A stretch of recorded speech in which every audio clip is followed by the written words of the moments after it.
This week, in Depew, Oklahoma, an angry man, upset by being dumped by his girlfriend, goes on a bloodthirsty rampage, leaving a trail of bodies, carnage, and a terrified town that huddles together while police frantically search for the seemingly insane killer. Welcome to Small Town Murder.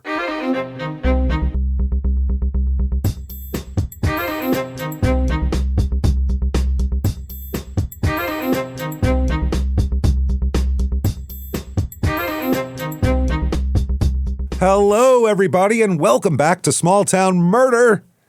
Yay! Yay, indeed, Jimmy. Yay, indeed. My name is James Petrogallo. I'm here with my co-host. I'm Jimmy Wisman. Thank you, folks, so much for joining us today on another absolutely wild, crazy adventure known as Small Town Murder. We have as you could tell by the opening, an insane story today. It just, wow. Should be fun. It's a crazy story.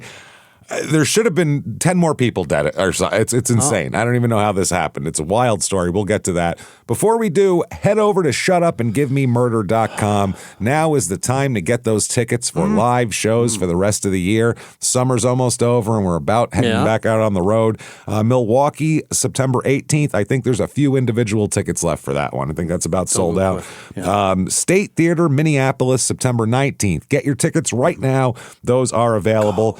Dallas, Texas, October 3rd. Tickets, get them now. October 16th and 17th. San Jose and Sacramento, California. Get your tickets right now. And, of course, Terrytown in Boston on November 13th and 14th. And Terrytown is almost sold out. So if you want tickets, you better get them right now because they're about gone. So do that.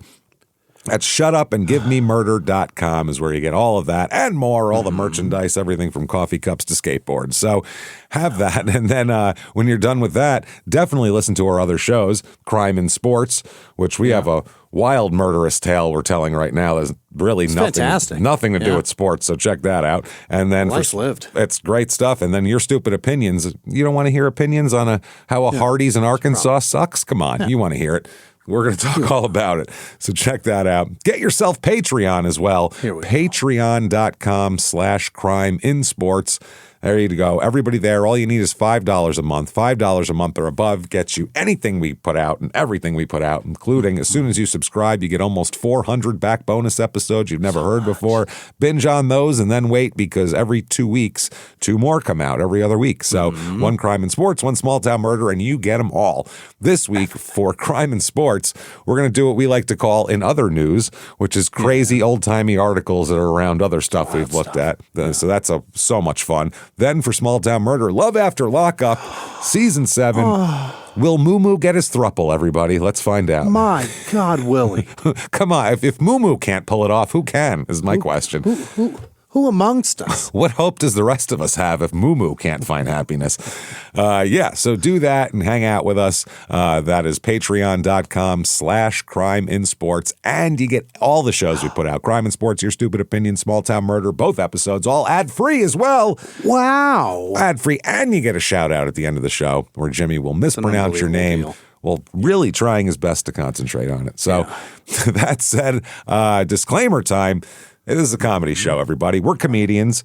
It's a comedy show, but it's also a murder show. Based on the name, you probably figured that out when you tuned in. So people are going to die, and also jokes are going to happen. So you go, well, how the hell does that work?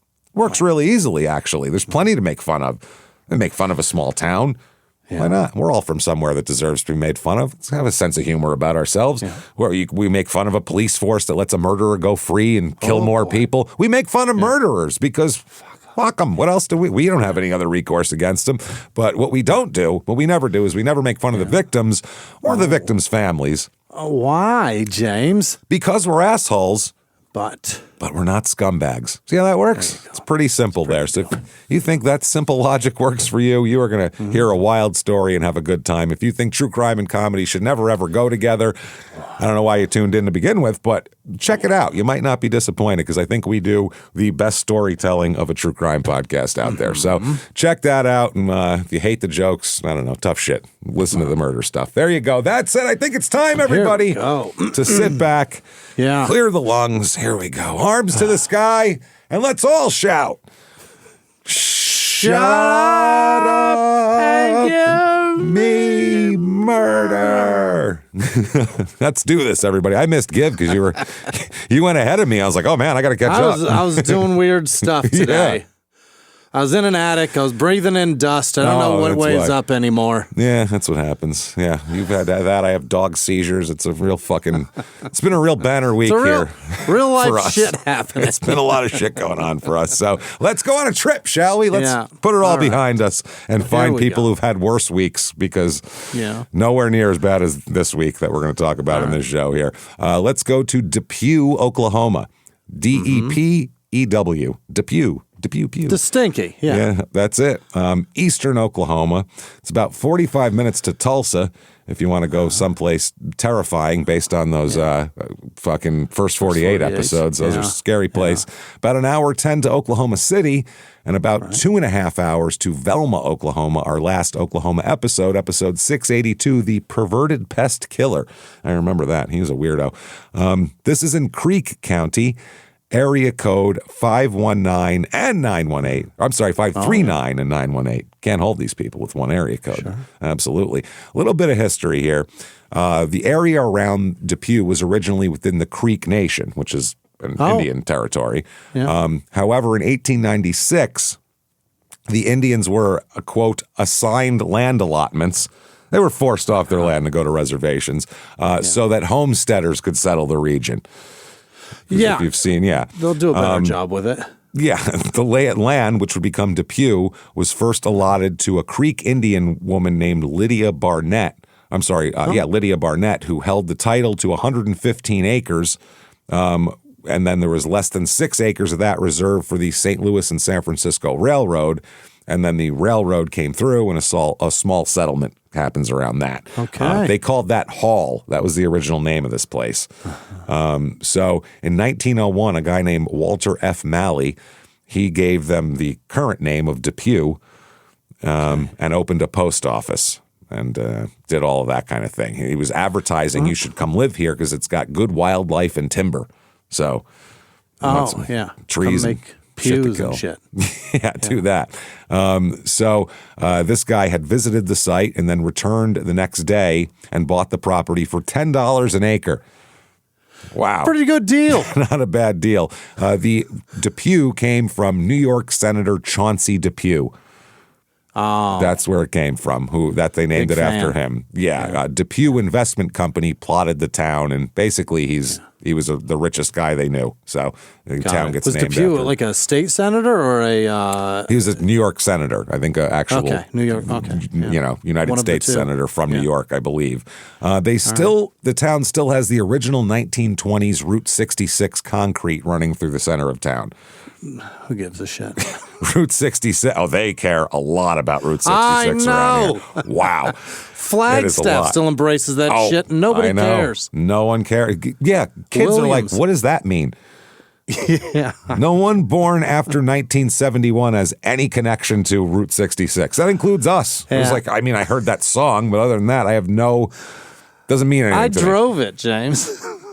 Yeah. With my parents, and I hated every fucking mile of it. It's like we can go on the I-40, which is, faster. Why don't we just do that? I-40, where the speed limit's fucking 75. Yeah, exactly. Why are we doing 45 through this Williams, Arizona bullshit? What are we doing? Reviews of this town, there's only one that I could find. It's pretty small. Here is 4 stars. Great place to live. There are a lot of great people who love to interact with the school and make the town a great place for families to come. Oh. We have had no troubles in this town. It's a everyone knows everyone kind of town. It's mainly centered around the school because there are no big things in the town of Depew. And we'll find out in this story, which has nothing to do with high school football, has a big, giant, crazy thing that happens at a high school football game. So it's absolutely true. That's what they care about here.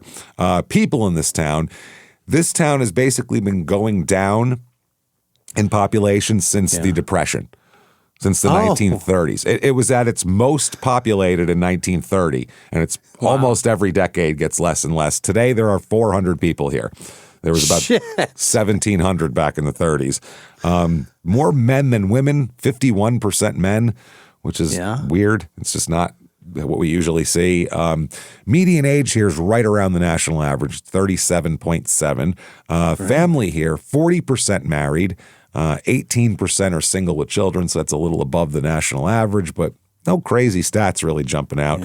Race in this town, 70.3% white, 3.4% black, 0.0% Asian, 19.6% Native American, which it's normally 0.7 in the whole country. That's so Oklahoma and New Mexico. It's heavy. Yeah. That's where everybody went. And then 3.9% Hispanic. Religion here, 49% religious. It's 50-50 in the rest of the country. And no shock here, the number one by a long shot is Baptist. Everything else is like 4%. Baptist is 27%. Wow. As we know, Baptists are the Catholics of the Central Plains states. Plains, I don't know what to call them other than Dust that. Bowl. Of the Dust Bowl, yeah. This is some Dust Bowl shit here. Unemployment here a little bit low, a little bit under the national average. All right. But the median household income is way below the national average. That's a problem. Yeah. It's $69,000 in the rest of the country. Here, $30,000 household. That is rough times. With that kind of money, you can't even live here and work in Tulsa. No. Because you don't have the gas money. It's unless you make a good money. And no one really works in this town. They live in Bristow, or they work in Bristow and a couple of the other small towns around it that are slightly bigger than this. This is a middle of nowhere, the town that died 80 years ago town sort of thing. Cost of living here, 82 here. 100 is regular average. Here it's 82. The housing is the super low one here. Housing median home cost $166,800.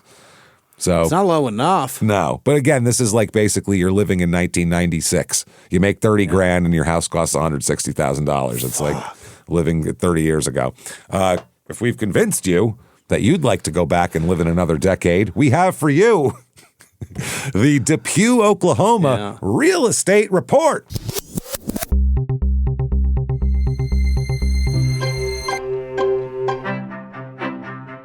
Okay, here we go. Your average two-bedroom rental goes for $840 a month, which is well below, about a third low. It's about $1,250 in the rest of the country.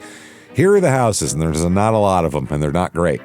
Here's a four-bedroom, two-bath, 1,792 square foot dilapidated trailer. It literally. Oh, it's a trailer. It looks like it's going to fall down. I think it's a trailer. It's manufactured.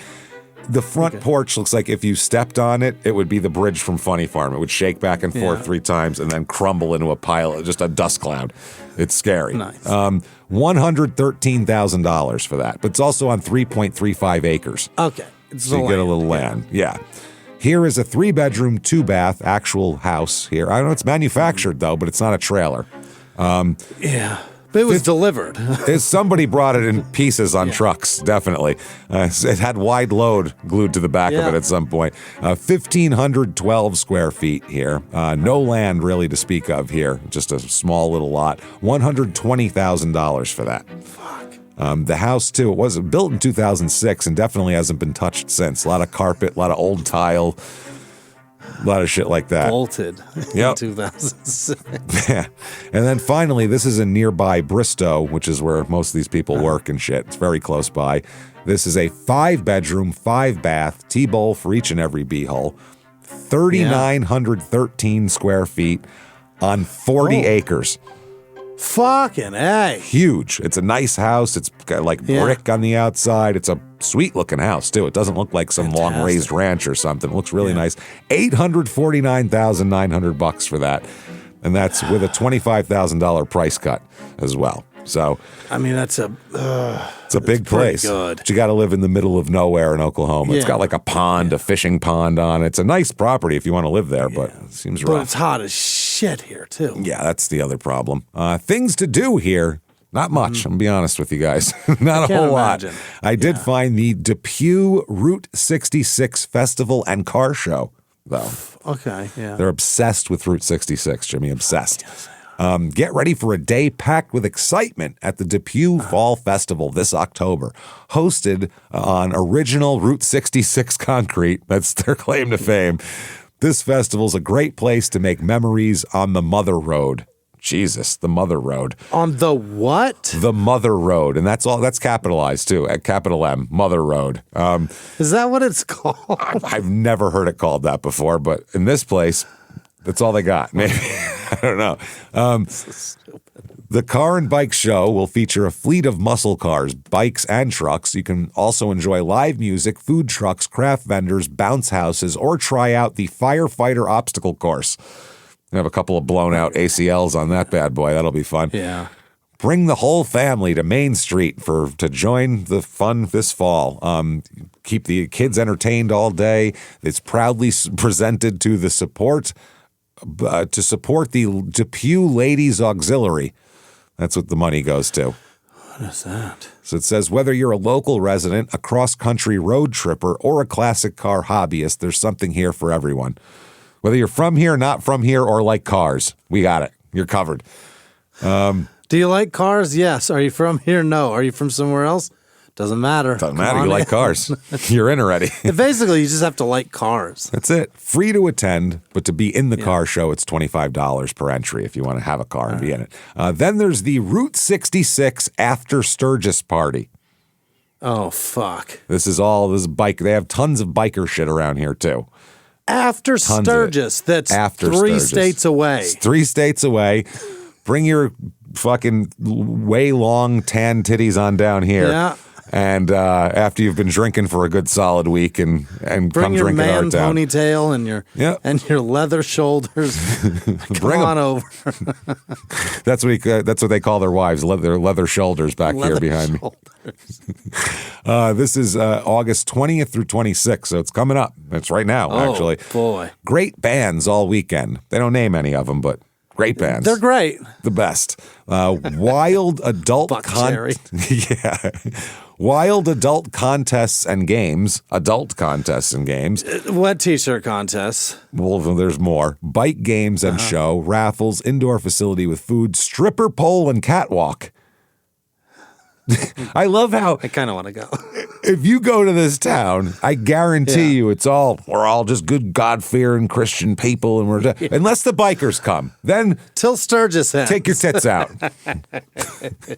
It's okay as long as you're on a motorcycle to be a scumbag. That's funny. 1 week post Sturgis, the titties are out. The titties are out. Oh, listen to this. There's a swimming pool, and then there's a clothing optional swimming pond.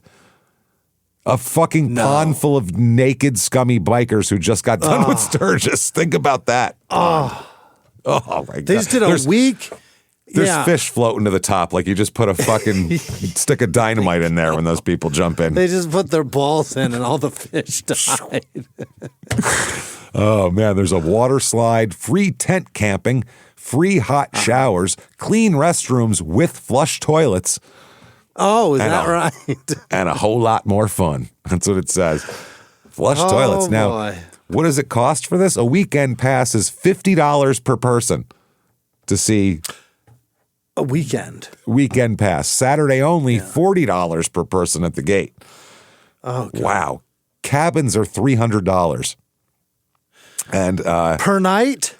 I think just for the weekend. There are rules to this thing. Got to have some rules so everybody can have fun, it says on their site. No one under 21 admitted, so there's no kids. Okay. That's why the titties are out. No weapons, no glass containers, no bad attitudes, no illegal drugs, pets okay on a leash, no roping off compounds, and wear your armbands at all times. I think there's a lot of people here who'll have the armbands ahead of time. Don't worry about that. I don't think you're going to have any trouble with that. Oh, boy. Crime rate in this town. We're interested in here. Crime. I'll bet it rises August 20th through 26th. This is crime outside of the biker after Sturgis weekend. Less crime. Jesus Christ. That is wild. Property crime, about half of the average. So pretty damn safe there. And then violent crime, murder, rape, robbery, and of course assault. The Mount Rushmore of crime is about 1/4 beneath the national average as well. So not bad. Pretty safe little place. There's only 400 people here, and they're pretty spread out. Yeah. So what are you doing? Why would you? Be too mad. Yeah, why would you have a lot of violence? I can't understand it. So that said, let's talk about a murder that happened here. Let's get one in Multiple murders and a whole lot of shit. Yeah. All right. Here we go. Late September 2002 is where we're going to start. We don't know an exact date, just late September 2002. So, summer's ending, fall's beginning. Very nice. Wrapping it up. This is amazing. A man rides into town on a bike, okay? Yeah, bicycle. A bicycle, not a bike. Not a vroom vroom, pedal. Yeah. A wicked witch. As the court document put it, and this is what sold me on the case, was the first line of the court document. Quote, rode into Depew, Oklahoma, period, literally, period, riding a bicycle, period. That's, even the person writing the court doc was like, this is asinine. Dude rode into town on a bicycle. What the fuck are you doing? Literally. That's awesome. With all of his worldly possessions on a bicycle. What can you carry on a bicycle? Not a lot. So this guy who rolls in is Scott James Eisenberg, Eizember, Eisenberg. He's born January 10th, 1961. He's from Detroit. Yeah, and we'll get more into his background later, but let's start with here. He pulls into town. Where'd he come from today? Because he didn't. From Michigan. Detroit's a long ride. From Michigan. He rode his bike. What? From suburban Detroit to Depew, Oklahoma.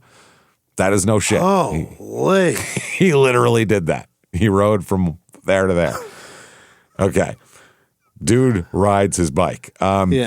So now, back to the ride into town. He stops at the edge of town, or at the edge of a flower bed in front of the Methodist church. Rolls his bike up to a flower bed at the Methodist church. There, he meets a man named John Wright, who is mowing the church lawn. Okay? This is the first guy he sees in town, essentially. First person he comes in contact with is John Wright. Now, John Wright is a very nice guy. He's the type of guy who would, mow a church lawn. That kind of guy. Right. You know what I mean? Like, I'm not mowing your church's lawn. No. You take in plenty, hire somebody. I'm not fucking doing it. You know what I mean? That's sorry. You didn't pay taxes to use some of that. Exactly. So that goes for anybody's lawn. Unless it's like an elderly relative of mine. And even then, I'll probably pay someone to mow it. I'm not mowing your fucking lawn. It's hot. I don't want to do that. So mow my own lawn if it was smaller. But so there's a lot of grass out there, Jimmy. There's tons of grass. Too much grass. Doesn't stop. So he's a retired school teacher, this guy, John Wright. He's a church member and a nice guy, obviously. He's on a Saturday afternoon mowing the grass. That's a good guy. Now, Scott Eisenberg tells John Wright that I am riding my bicycle cross-country from Detroit to San Diego currently. Long ride. It's not cross, but sure. It's, down and over. It's as cross as you can get from Detroit. I guess it's where you shore to shore, so yeah. Yeah, it's as far as from where he is across, So the reason why he's doing this, because that's the first question, why? Good question. Why? Pray tell, why? He said, I'm doing it to raise money for the victims of, what do you think it is, Jimmy? Think about 9/11. 9/11. I am raising Is that right? money for the victims of the September 11 terrorist attacks. Now, if you're younger and you don't know. Last year, but it's only a year, and that year was it did not feel like a year. That shit felt like yesterday, a year from then. It did. You know what I mean? Yeah, that was quick. That was it was ongoing a lot. They were still digging through the rubble a year from then. You know what I mean? It was still on fire, wasn't it? I don't know if it was, maybe, I can't remember that, but I know they were still digging through shit, trying to find people and corpses and shit a year later. So it's a big deal. So that's the thing. If you're too young to remember, though, September 11th, you could be doing anything and say, "Oh, I'm raising money for the victims of September 11th," and people would just give you money back then. There were so many scams that got found out that were not really doing that. So, anyway, Scott here, he asks John Wright if he could pitch a tent and sleep overnight on the church lawn, and then because he's going to keep on riding the next day. So, is that all right if I camp out? Now, what do you think? Tent it on the yard. All right. In the church lawn. Guys will set up a tent. Yeah, you guys are into charity, right? Here we go. Right here, charity. So this Wright, though, John Wright is such a nice guy. That's not enough. I can't make this poor man sleep outside. He's riding across the country to help September 11th victims. He said, no, come on in. Come on inside the church where it's air conditioned. It's hot out here. So he brings him inside where it's air conditioned and said, you can sleep in the fellowship hall inside the church tonight. Stay here. So this guy said, sure, no problem. I mean, would you rather sleep on a tent or in air conditioning? And even went to church services the next morning after he woke up. Oh, nice. Yeah. So he sleeps there, attends church services. And this begins, he doesn't leave after that. He's supposed to be on his way to San Diego, but he ends up hanging out here and becoming friends with this John Wright. They hit it off together. They're having a, talk back and forth. And basically, John Wright just like adopts this guy, essentially. What? He says, well, if you're going to stay here for a while, let's get you all introduced to everybody in town. And let me introduce you to all the church members and all my neighbors and my family. And you can, he's just welcoming him right into the flock, like without any, he knows nothing about his background, doesn't know this man whatsoever. Bad idea. Yeah. Just hijacked a man from benefiting the victims of 9/11. Yeah, well, what about them? You going to stay here? What about the victims? Stick around here. How much money do you have? That's the other thing. I'd have so many questions. Are you like carrying a bunch of cash from people just throwing you fives as you roll down the street? Or do you have like sponsors, like per mile, they pay you this much? Who are they? How many do you have? Yeah. What kind of money are you looking at raising? It's 2002. There aren't websites that are just set up where you can just donate. So it's not like he's getting publicity and people are just like, I mean, there are, but he doesn't have $5 over one. to a website. I mean, there are websites, but he doesn't have one. No. Oh, yeah, 2002. Do those exist? Fuck, do tons charity of them. websites exist? Absolutely. Absolutely. Yeah, every website existed by 2002. I mean. Yeah, I knew that websites existed, but I don't like all recall of them. like something live, like a GoFundMe. That didn't exist. No, right? I don't know if it was a GoFundMe, but they had like certain charities would have their own pages and they would do all sorts of shit like that. Sure. But so he just introduces him around. And some of the first people he introduces him to are his neighbors that live across the street. I meet my neighbors. That is an elderly couple who have some health problems. This is A.J. Cantrell and his wife Patsy. All right. Now, AJ was born January 28th, 1927. So, God damn. Not a spring chicken, 75 years old at this point. Yeah. He's born and raised in Depew. So he actually watched it die over time, over his whole life. He was a young man at the bubble. Yeah, I mean, in the 30s, he's like, this place is great. And then everyone started leaving and it didn't work out. His parents are James Henry Cantrell and Nora Cantrell. He has 4 brothers and 2 sisters that I could find information on. So 7 kids. That's some Depression Dust Bowl shit. He gets married in the early 50s to Patsy. At this point, they've been married over 50 years. Patsy and AJ, and when the story's taking place. Now, Patsy is Patsy May Melton originally. She became Patsy Cantrell. She's born March 10th, 1933, so a few years younger, 6 years younger. She's, about 70 at this point. She's also born and raised in Depew. They probably knew each other from the time they were 5 years old. Oh, yeah. And got married. Her parents are Leslie, and her mom's name is Ora, O-R-A. Never heard that as a first name of you, Ora? She has an older brother and a twin sister named Peggy Faye. Peggy Faye got Peggy Faye and she got Aura? No, Aura's the mom.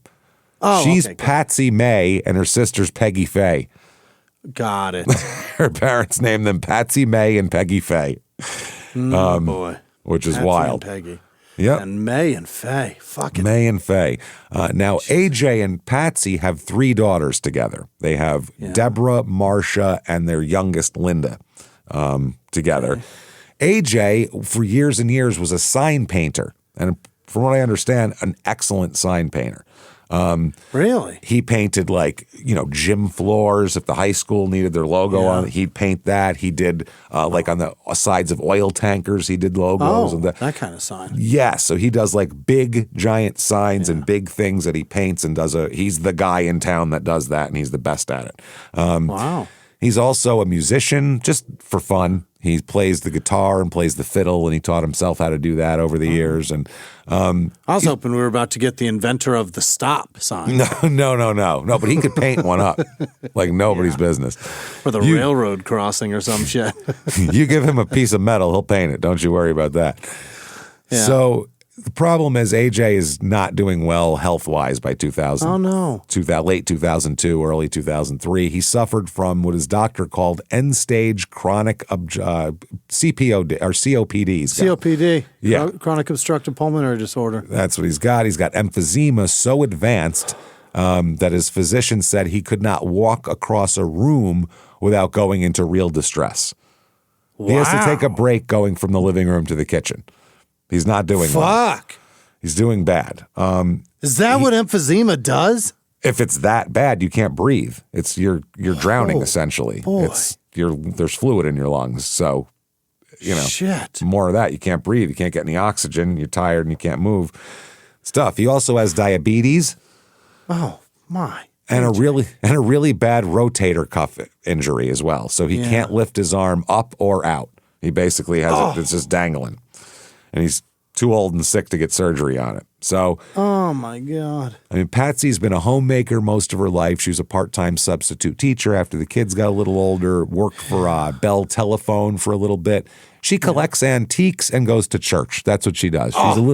She's a sweet little old church lady. Yeah. That's all it is. Sweet little lady. She's a diabetic. She also has heart disease and she's going blind as well. These two are like if Mr. Magoo had a wife and they went out together bumping into walls and shit. Like this is rough on these two. It's tough. Giving each other insulin shots. If they could see. Hold on. Was that you? What is that? All right. I think you just gave my insulin to the cat. Yeah, I think, well, not to the cat, to their chihuahua, which they have. I was just going to mention. Hopefully they don't fuck up and give it to the chihuahua because that'll kill it, I think. They're very small. So introduces them, Scott to the Cantrells. Yeah. Also introduces him to his own family, John Wright's family. Yeah. His family includes his wife, Carla, who's about his age, about 60 years old, sure. John and Carla.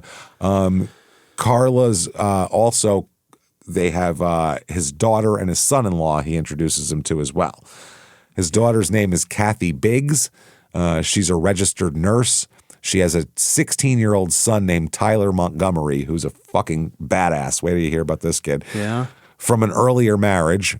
And at the time, though, the boy is living with John and Carla Wright. Well, Kathy and her new husband live on the same street, essentially. This is one of those where they all live on the same street. The Cantrells live on one side of the street. On the other side of the street is the Wright family, and then the Biggs, Kathy and Mark. Now, Mark Biggs is the son-in-law, John Wright's son-in-law.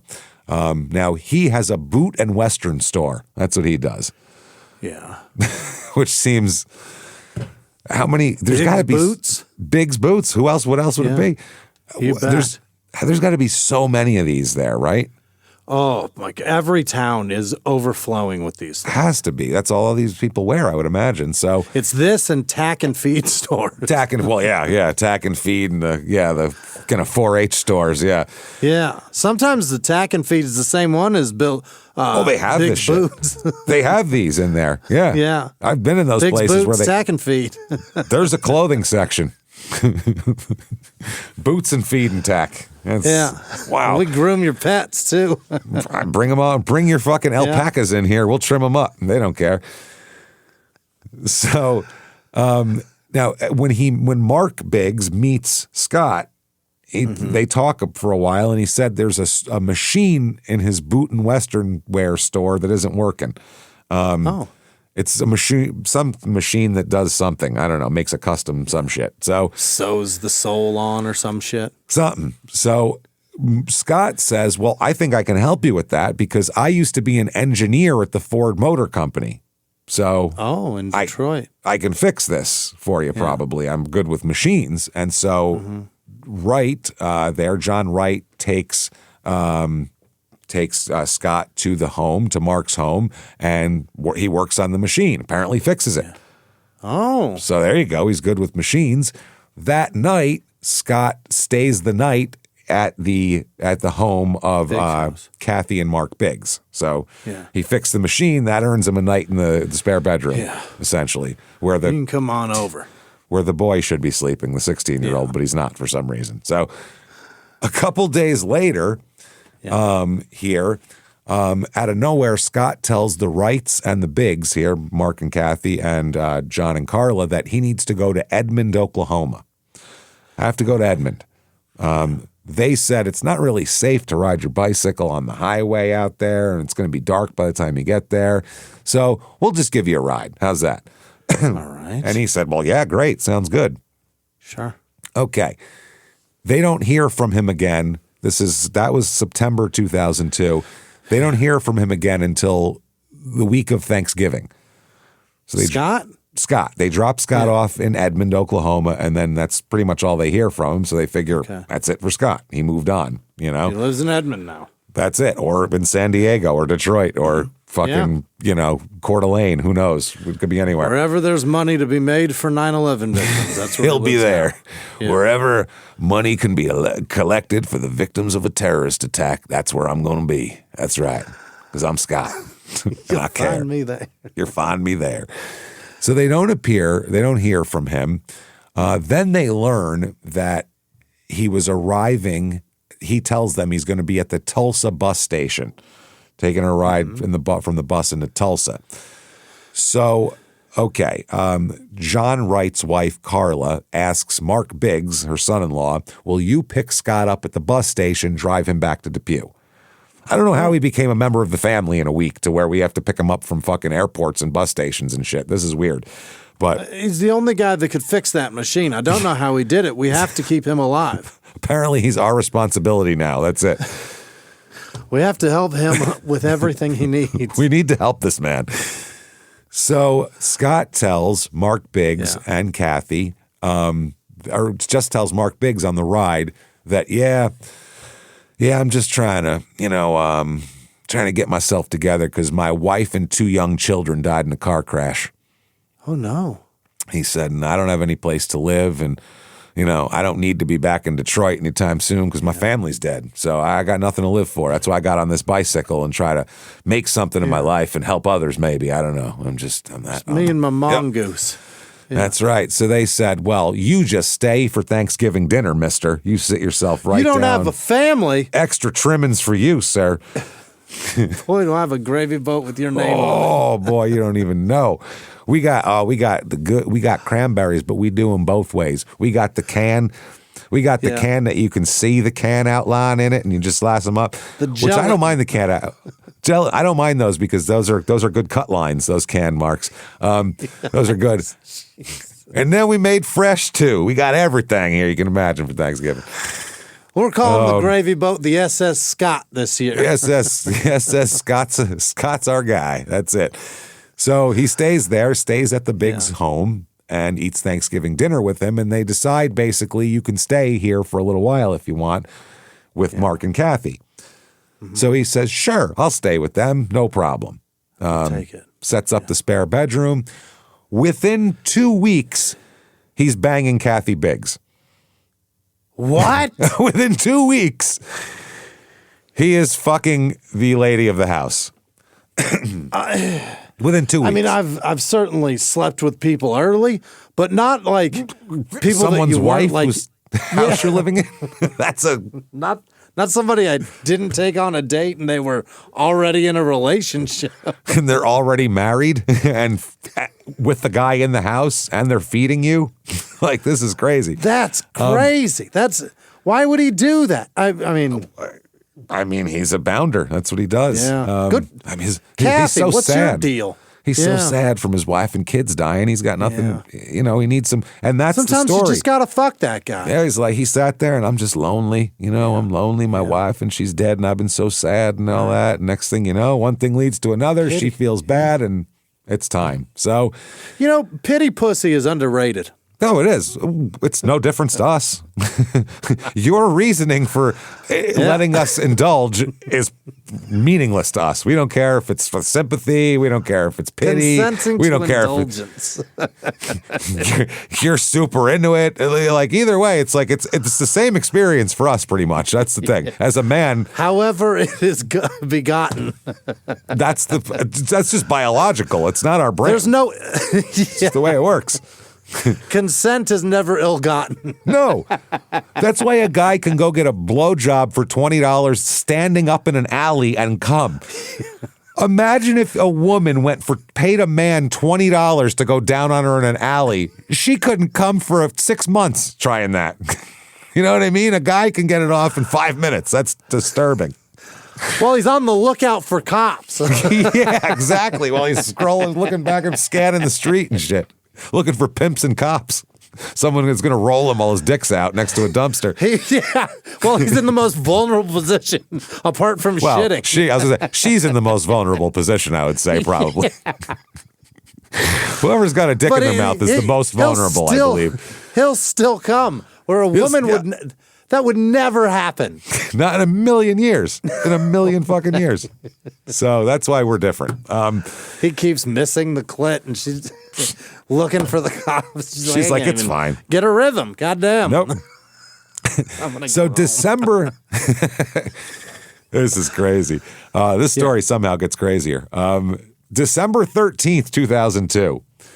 Okay. Wow. Scott goes up to Mark and says, look, Mark, I know you've taken me in for the last couple of weeks and let me stay at your house and, let me live here and fed me, but me and Kathy are in love. And that's just the way it is. I've been indulging. We're in love. I got feelings. Yeah. It's been 2 weeks. We're in love. Okay. Oh, boy.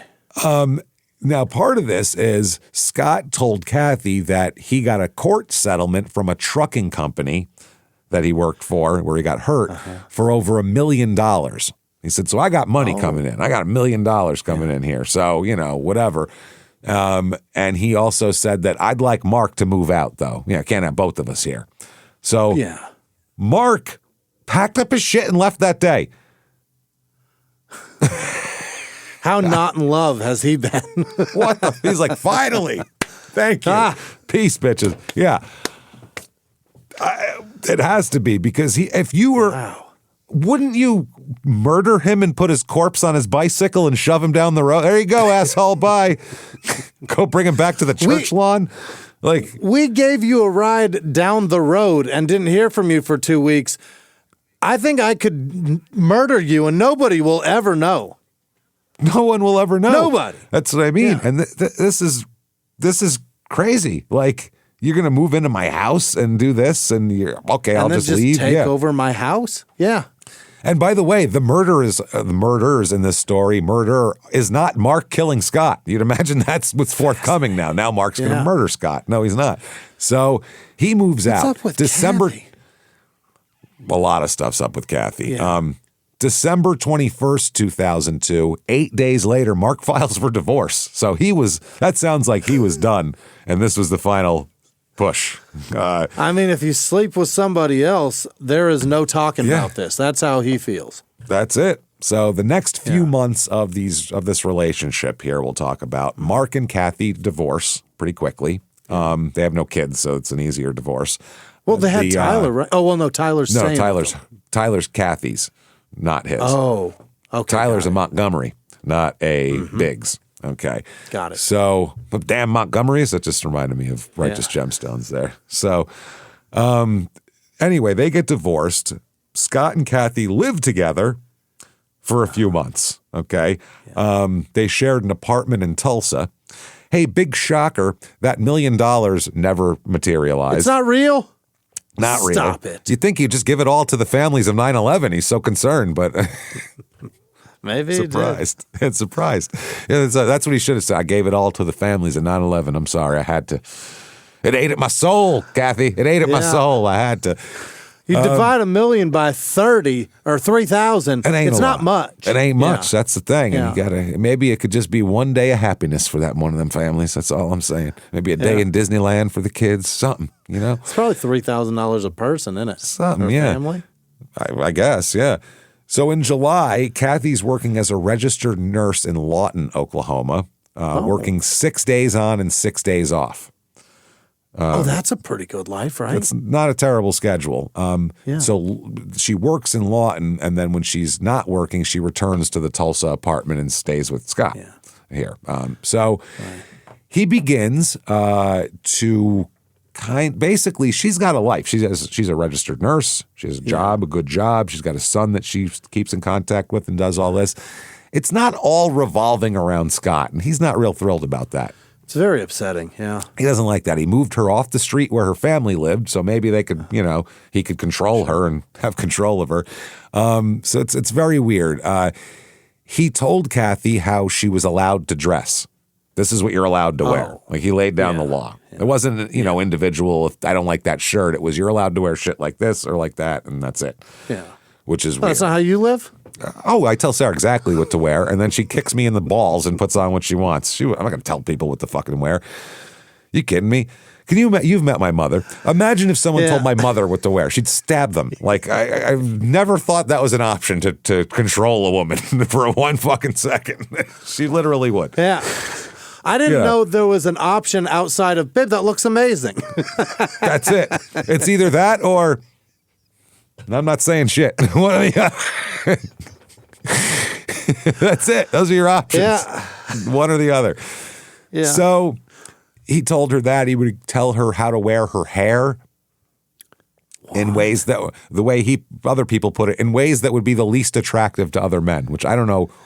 We don't care about hair. So I don't know if you have tits also, your hair could be on fire. You could have Medusa snakes coming out of your head. It'd be pretty hard to notice. So I'll sleep with a bald chick. I don't give a fuck. I don't care. No, I don't care. I've never once been like, that chick's hot. I wish she'd do something different with her hair, though. I've never heard another man say that. Yeah. Unless it's real short. Then they kind of go, I don't know, I don't really like that, but man, she's hot anyway. Like, I feel like it'd be probably better with very short cropped hair. You don't have to like hold a pony for a blowy or anything. You do nothing. Well, yeah, but you don't have to or you don't want to. You know what I mean? What are we talking about here? All right, we're getting in too deep. If you don't have any hair, I don't have to do anything. That's amazing. Oh, man. I don't have to help. Is my point. Yeah. What do you think? You're actually doing the lifting? I think you're just holding on. So you feel like you have some control over this. Just trying to keep it out of her mouth, the poor thing. So he would also accuse her over and over and over again of cheating on him. Over and over again, which is what these assholes do also. So it's kind of how he is. Now, the relationship in July starts to get worse because apparently he yelled at somebody in her family, and we can't exactly nail down who he yelled at, but he yelled at somebody. There's one newspaper article said he yelled at her daughter, but I didn't know she had a daughter. So if she has a daughter, I haven't heard about it, and I couldn't find it for the rest of the episode, so I'm not sure.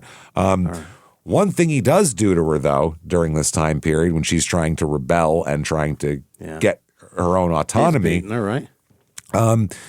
He duct taped her mouth shut and held a steak knife to her and raped her. Oh, Jesus. Oh, yeah. Yeah. So she's not someone who's used to this. And people who aren't used to this don't take this shit. And she did not take this shit. She immediately told him to get the fuck out, said she was calling the cops, got a restraining order on him, kicked him out. Had the utilities turned off, got a protective order, and moved back to her parents' house in Depew. Wow. I mean, one day it was over. So good for her. She basically had to flee that day. Now, who is Scott? Because we've talked about everyone else's background. Yeah. Scott's just a guy who literally rolled into town on a Schwinn. And he's like, hi, guys, like my Huffy? Let's, I'm going to bang your wife and live at the church and do all this shit. So he's sprockets and a bicycle seat. And he's. That's it. And he said, so far, he said he was an engineer at Ford. He said he worked for a trucking company and got injured and got $1 million. His wife and kids were dead. This is the story he's put out. And it's several different stories. Well, let's find out about his background. His biological mother, Devonia, killed herself when he was 9 months old. Oh, boy. Offed herself. So he has no memories of her, obviously. 9 months is too young for that. The man who raised him, his father, Stanley, who, by the way, he said later he didn't think was his real father. He thought it was his stepfather. He doesn't know, but he doesn't know, okay? Yeah. This guy blamed Scott for the mother's suicide. Yeah, I mean. He blamed a baby. Yeah. Which it's one thing to go, that might have caused her postpartum and suicide, but you don't go, hey, baby, you little shithead. How dare you do that to your mother? It's not the baby's fault. And 9 months you were whispering, do it. Do it. Come on. Just getting her bottles of sleeping pills, putting them down next to her, stumbling away like a toddler. I know you can do it. So his dad beat him severely, beaten quite a bit. His father was a heavy drinking alcoholic who would beat everybody. There's also drugs in the house and things like that. There's a lot of accounts that say his mother was really drug addicted while she was pregnant with him, which would also make sense more of the suicide. So, I mean, not good. She was doing drugs while she was pregnant with him. She kills herself. Dad's a drunk who beats the shit out of him all the time. Then at some point, his dad remarried a woman named Dorothy, who became like a savior to him. She was nice to him. Somehow, this poor Dorothy got roped into this shit. And Dorothy is sweet to him, nice to him, treats him like a son, and he acts like she's the sun rising. I mean, loves Dorothy. Then he's 15 years old. Dorothy dies. What is going on? Not good. Liver disease she died of. Some sort of liver disease. They don't know if it's cirrhosis or what, but she might have been a happy drunk. It was part of Dorothy's deal. Yeah, she may have been the coolest drunk. That's it, just a happy drunk. But she was the one who caused him to not get beat all the time. She was the one who took care of him, paid attention to him. Soon as she's gone, things get worse for Scott at home. It goes back to beatings, but now he's an adult, so they're bigger. They're bigger. Yeah, exactly. Yeah, you can punch a 15-year-old. You can't punch a baby. You know what I mean? You'll kill it. No, so that's tough. He, at 16, leaves the house, which most kids who leave and stay gone, it's because of abuse. They're not just like, I'm bored, I'm going to leave and never come back. That doesn't usually happen. It's not like it's the 1800s where people are like, I'm going to go join the circus because I want adventure. Like, that's not what it is. Mom cooks like shit. I'm moving out. That ain't the way it works. No. It's usually abuse. So at 16, he leaves home. He's got he's homeless here and there because he's 16. And he would work a little bit and kind of try to get it together. At 16 years old, he fathered a daughter with his girlfriend. And they get married and then divorced. So he's definitely got a daughter there. Then around 1992, he married a woman named Roberta. And they lived in the Detroit area and had 2 children. Okay? Shit. Now, Roberta described the marriage as thusly: he's an alcoholic who couldn't hold a job and accused her of constantly cheating and beat the shit out of her on a regular basis. So an abusive, controlling, lunatic asshole, he acts like with Roberta. Same way he acted with Kathy years later. Yeah. She said that he became increasingly withdrawn from the family in the spring of 2002. Just started acting really weird. If you remember, he rolled into town in September of 2002. She's with Roberta for over 10 years, huh? Over 10 years. 2 kids, stable.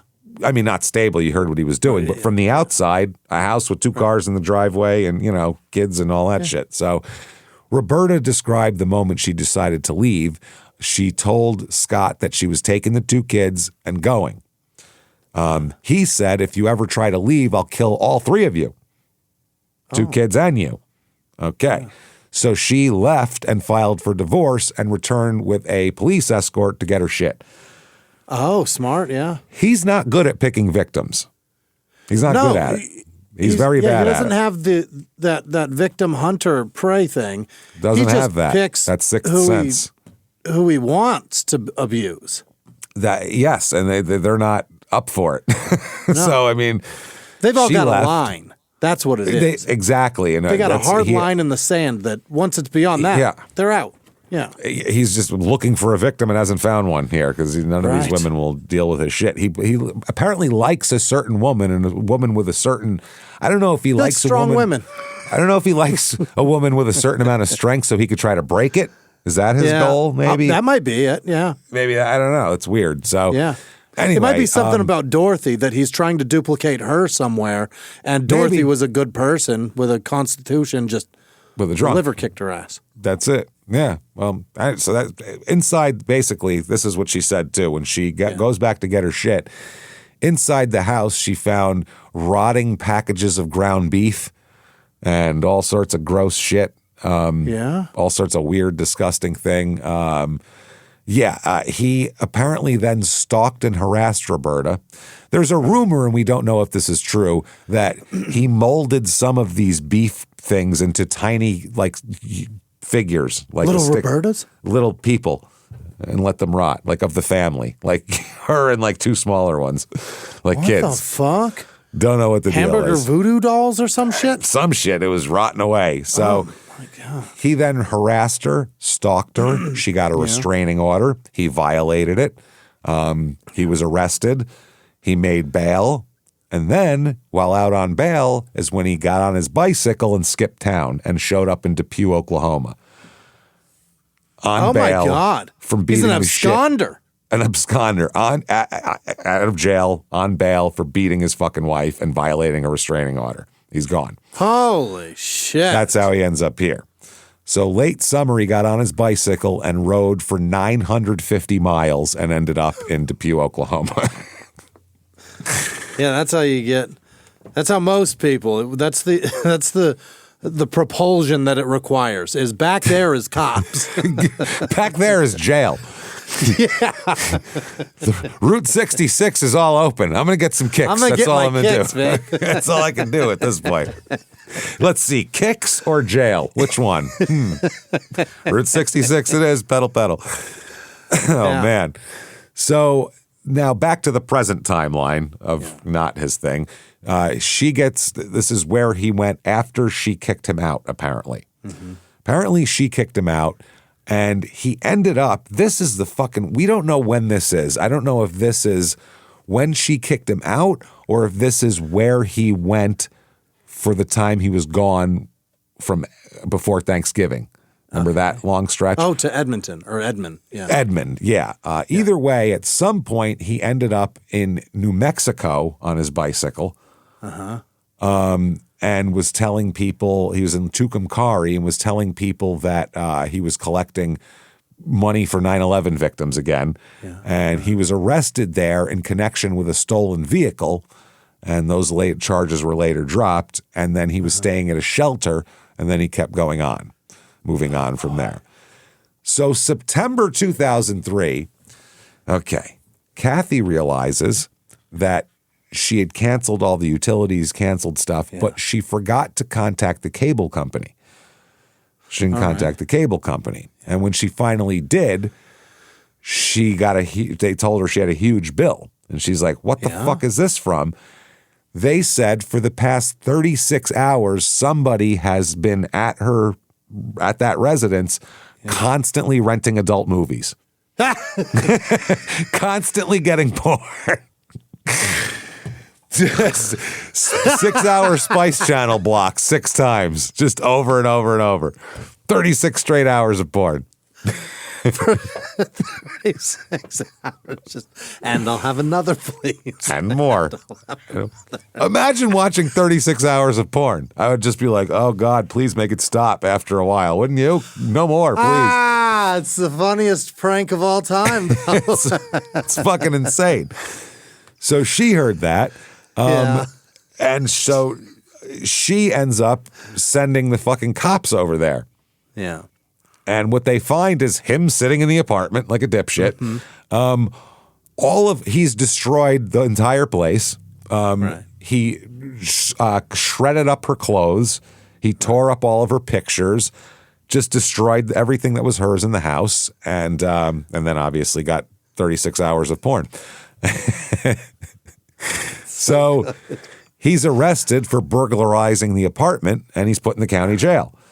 Right. Can't do that, okay? So at the county jail, he's got a guy with him, a cellmate, not even really a cellmate. The guy's there for like 7 hours. Just a hold, yeah.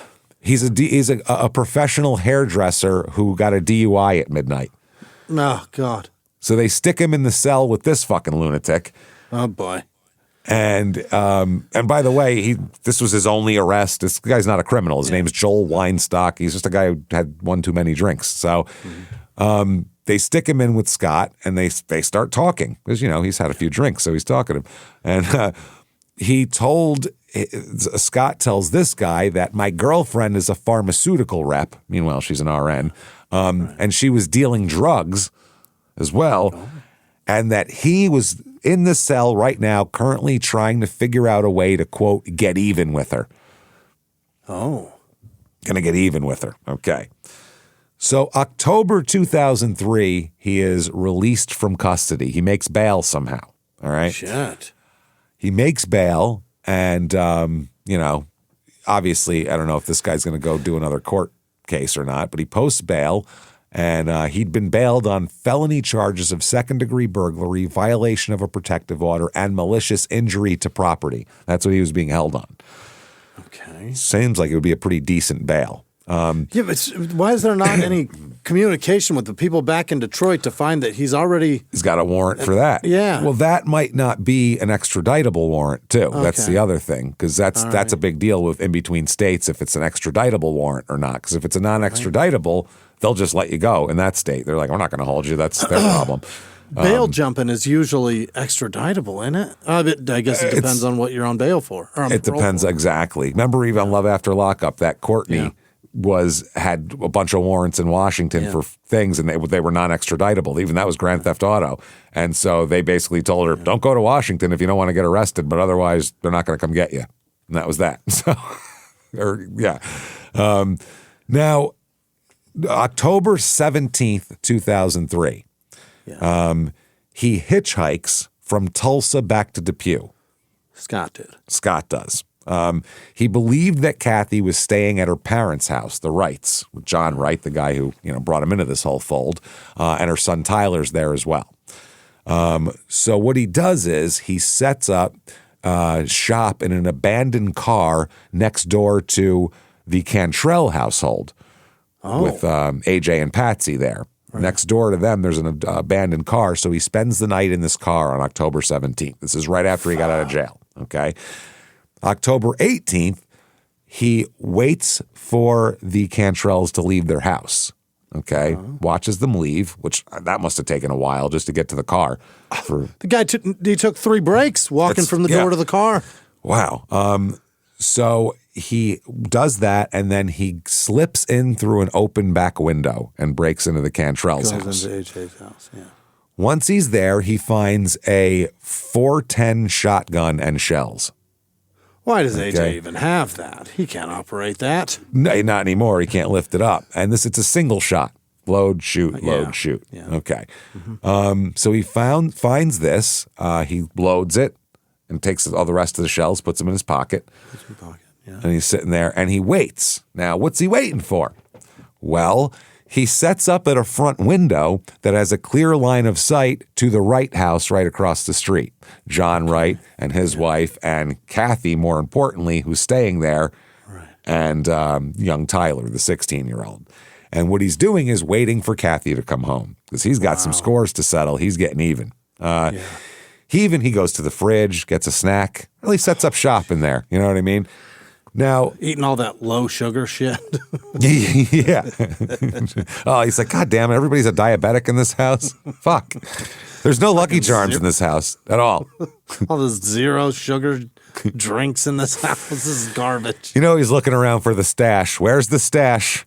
I know he's got something. Yeah, I know there's Kit Kats around here. So not everything's got stevia in it. No.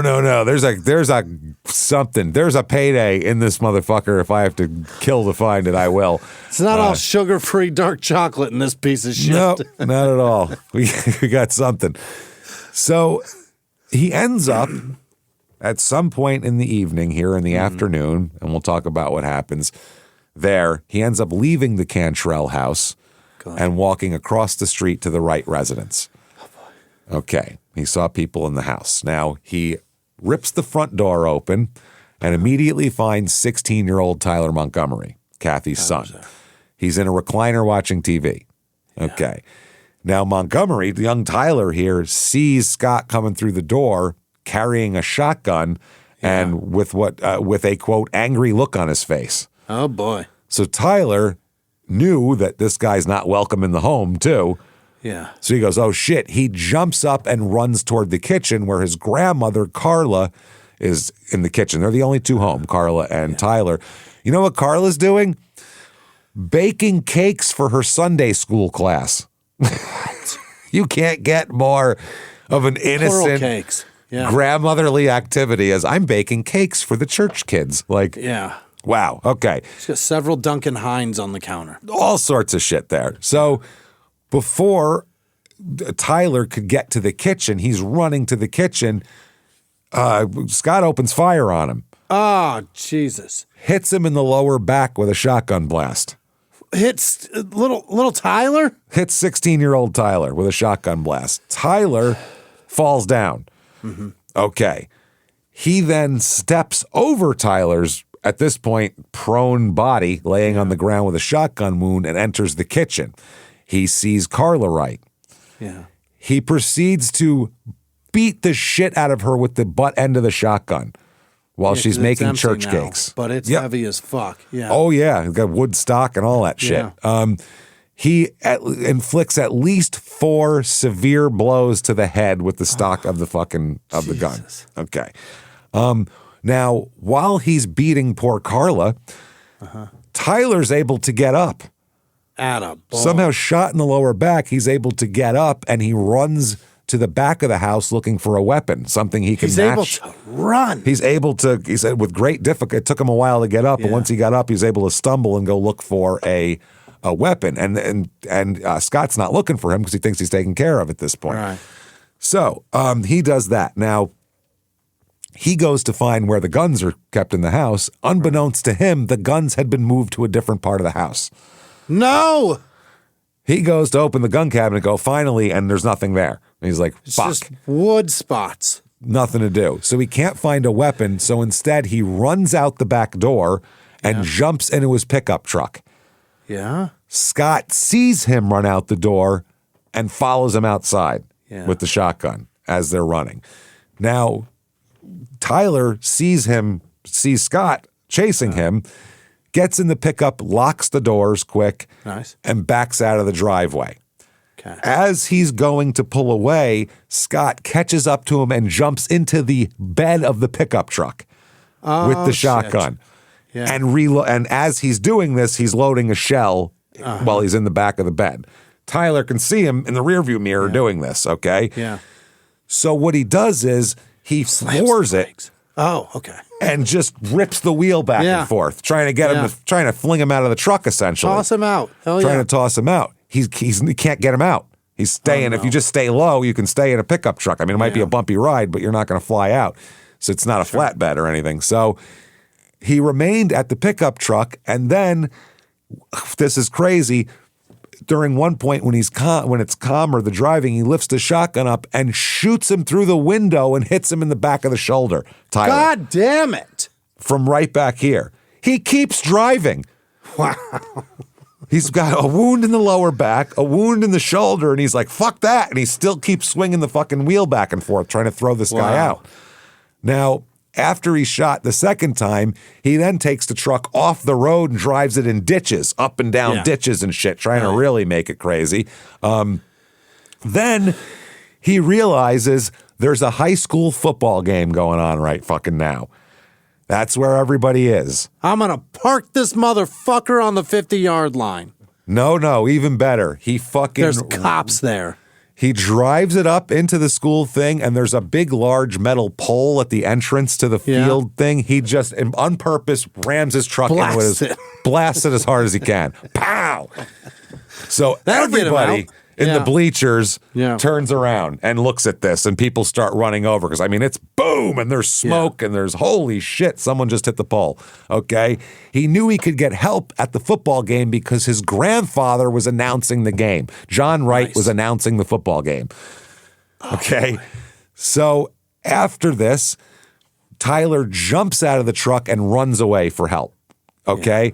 Now, a crowd gathers around him because he's got 2 shotgun wounds and he just plowed into a fucking pole. So a crowd gathers around him. Meanwhile, Scott never flew out of the truck. He stayed in there the whole time. Truck? He jumped out of the pickup and just started walking the opposite direction of the people, still carrying the shotgun. They all gathered around Scott because he's all bloody and shot and hit the thing. So he just like, well, no one sees me. I'll just slip out the back. And no one sees him do it. Wow. No one sees him do it. Now, he does have a huge gash on his forehead, bleeding pretty profusely. He looks like Ric Flair after an 80s fucking NWA match is what he looks like. Scott or Tyler? Scott. Yeah. Tyler's got it in the back. But Scott he apparently hit the bed or something when he slammed into the pole. Whacked his face on something. So then there's a guy named John Inman.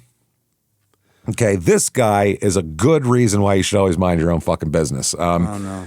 This guy, everyone in this town wants to be so helpful is the problem, and that really hurts them a lot. John Inman's driving down the street when he sees Scott all bloody on the side of the road. Yeah. Bleeding. He never met this Scott before, never saw him before, but he heard of the crash of the pickup and he had gone, quote, just to check it out. That's how bored these people are on a Saturday night. I heard there was a crash 2 blocks away. I'm going to go check it. Let's go take a gander at it. That's what he's doing. He's like, I'm not real into high school football. I'm just going to watch, cleanup of an accident. That's what I'm into. Who's hurt? Let's go see. So he's driving. This Inman guy is on his way to the site with his girlfriend and sees Scott and this is amazing. Scott says he needs a ride. This Inman tells his girlfriend to get out of the car so he can give this guy a ride because he's in a truck. Get out, baby. You understand. Stand by the side of the road. There's a bloody stranger I'd like to let in the car. Try that shit at home, everybody. Every male listening, try that at home. Hey, baby, get out and stand there for a while. I'm going to give this weirdo a fucking ride home. It's a single cab pickup truck, obviously. Put this motherfucker in the bed. He's used to it. He's fine good at it. He can hang on even if you go on ditches and shit. So this is what's going on. So she gets out of the car and Scott gets in the car. Yeah. Now this Inman notices when Scott gets in the car that he's got a shotgun and the hammer is cocked on the shotgun. So that makes him a bit uncomfortable. Yeah, so Scott tells this Inman, I need to go to the Wright's residence on this street. You know what I mean? That's where I'm going. Inman said, you should really go to the hospital. You are bleeding all over my car. Like you have a huge gash on your forehead. Yeah. You need that. And Scott said, sure. Yeah, I'm going to go to the hospital, but I got to stop at the Wright's house where I'm staying to pick up some personal belongings before I can go to the hospital. So if you swing by there, then take me to the hospital, that'd be great. And then you can stop by the divorce attorney's house because your girlfriend is going to want to have nothing more to do with you after this. Now, at Scott's direction, this Inman guy drives Scott approximately 7 miles east to Airport Road near Bristow. Now, he's telling him, this is where you need to drive me to go to this house. So they're on this country road. The next road is nearly 3 miles away. They're in the middle of fucking nowhere. And Inman just now starts to become suspicious of Scott and his intentions. Wait, where are we going? Huge gash, shotgun cocked. Take me to a house. No problem. That's fine. Yeah. But now I'm getting, a little suspicious. Wow. It's getting real sparsely populated around here. Imagine it takes that long for your antenna to pop up to where you're like, this isn't good. Wow. Yeah. So that's how innocent this guy is, Let's apparently. Start at bloody face. Yeah, let's start there. Huge gash. Yeah. We had a person run up to our car, blood all over their face. Your reaction is, holy shit, what happened to you? Then you find out what happened, and we laughed for a long time. So, but I wanted out of there as soon as I saw the blood trickle that was not dry. No, well, they complimented my car. Actively bleeding. Actively bleeding. Crazy way head wound. To have a conversation. Going, what year is that, bro? That's cool. I was like, whoa, we're not having a conversation. Drive, James. Let's go. Rev it up and dump it. Dump it. We're moving. So Inman tells Scott, why don't you unload that shotgun? I'd feel much more comfortable. Scott says, nope. Okay, now we're really, now it's bad. So Inman says, no, I really like you to unload the shotgun. So at that point, he looks down, Scott looks down at the shotgun, and then just opens the passenger door and starts to slide out. While it's driving? They stopped.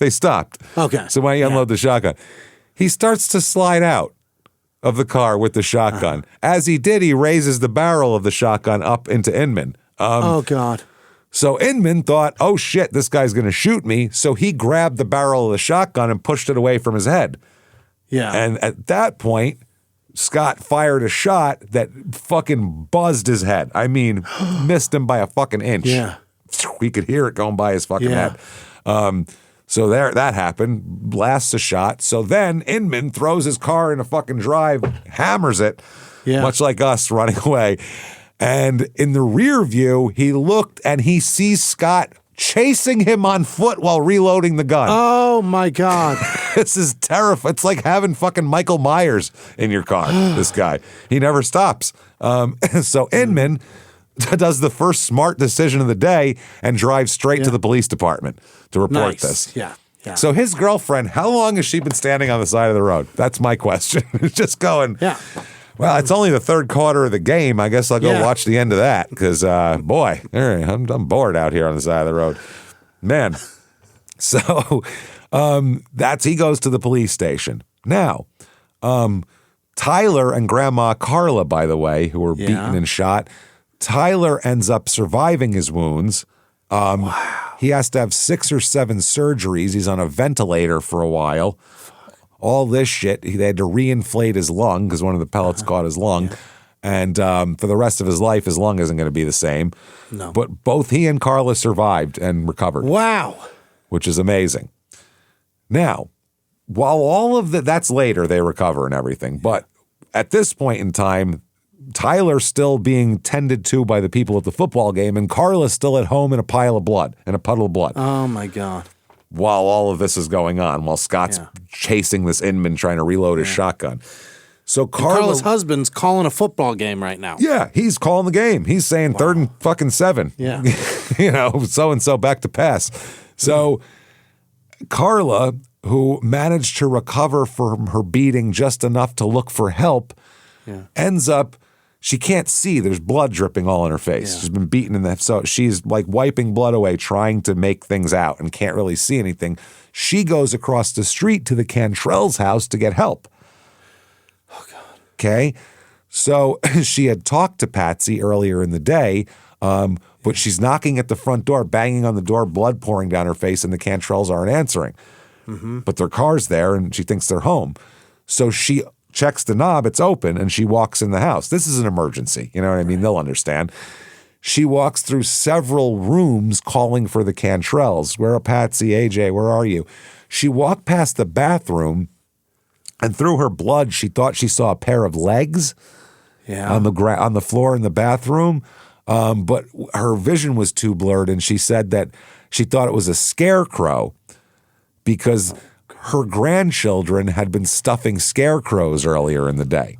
Okay. So it looked like maybe it's a scarecrow on the ground. So she said, I guess they went somewhere. I guess someone wants to pick them up. And she leaves the house and finds help from a car that's passing by. They stop because she's covered in blood. In this town, if you're covered in blood, someone will stop. Somebody will help, yeah. So what ends up happening then is she goes and calls the police, gets the police, tells the police everything that happened. So the police go to her house and they check everything, and they go to the Cantrell's house as well to check on them because Kathy had gone over there, or Carla had gone over there. When they go in, they find AJ and Patsy in the bathroom on the floor, dead from multiple gunshot wounds. Oh, God. With Patsy's body lying on top of AJ's. Top of him. Yeah. And the Chihuahua's there too, alive and well. Wow. Chihuahua's fine. Not a yipper, obviously. Apparently not. They found him cowering in the bathroom near the bodies. Poor Chihuahua. Guy. Yeah. I don't even like Chihuahuas, and I feel bad for that. They're the worst. Dog. Yeah, they really are. But still, they feel terrible. Yeah. So what ended up happening is a Dr. Ronald DiStefano, who's the medical examiner, said he found multiple injuries to AJ's head consisting of 5 distinct areas of lacerations and abrasions. Beaten with that gun. The injuries included actual injury to his brain surface and a skull fracture. They said the 5 distinct areas were caused by an object forcefully striking the head, and it would have required a great deal of force to inflict the injuries. Imagine hitting an old man who can't lift his arm that hard. Yeah. He can't walk to the other side of the room, for Christ's sake. Jesus Christ. If you want to torture him, go walk there. Yeah. Follow me. Yeah, that's it. So he said the 5 injuries all had the potential to result in unconsciousness and could not specifically determine which of the 5 injuries happened first. Also stated that a single blow might not necessarily cause unconsciousness. If the victim continued to respond after being struck, that would be an indication of consciousness.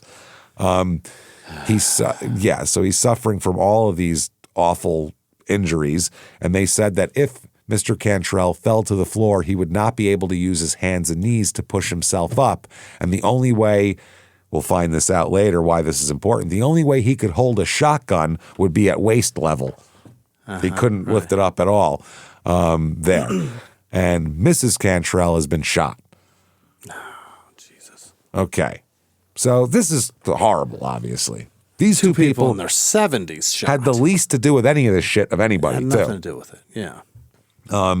Connie Ramsey, who has known Patsy Cantrell since they were at Depew High School together in the 40s, and she runs the Coach's Corner Cafe on Main Street, said that it's the whole town's loss. It's not just mine. And they said that she closed her store down for the day, her restaurant, so she could cook food for the relatives and friends of the dead people. That's how nice these people are. She said they ate here Thursday night in our restaurant. They laughed and joked and had a good time.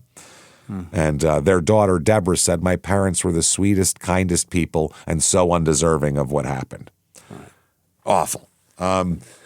So Scott's still on the loose. Yeah. He was last seen chasing a pickup truck while loading a shotgun. Other than that, yeah. So the cops are looking for him, obviously. And it's not hard. They better be. The only guy in town nobody knows, and he also is holding a shotgun and has a gigantic gash on his forehead. Yeah. Can't miss him, really. And running. And running. He's like that T-1000 in Terminator 2. Keeps coming, man. Yeah. God damn it. So the cops are searching for him. One of the troopers, who is an airplane pilot, says, we've been out since sunup. They have planes, helicopters, everybody searching for this guy everywhere. They said, we're here to support the guys on the ground. They said the planes stay in the air for about an hour at a time and then alternate, helping tactical teams with navigating through thick underbrush as well as radio signals to improve transmission. Yeah. The helicopter was grounded Sunday around noon along with the planes because they wanted to encourage Scott to try to look around, basically, to poke his head out, they said.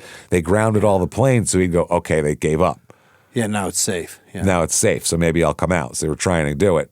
The helicopter pilot said they use up so much fuel, we kind of wait until we spot something with the airplane, then send the helicopter up to finish the job because it takes so much fuel, the helicopters. So that was October 18th. October 27th, they still have not found Scott. 9 days?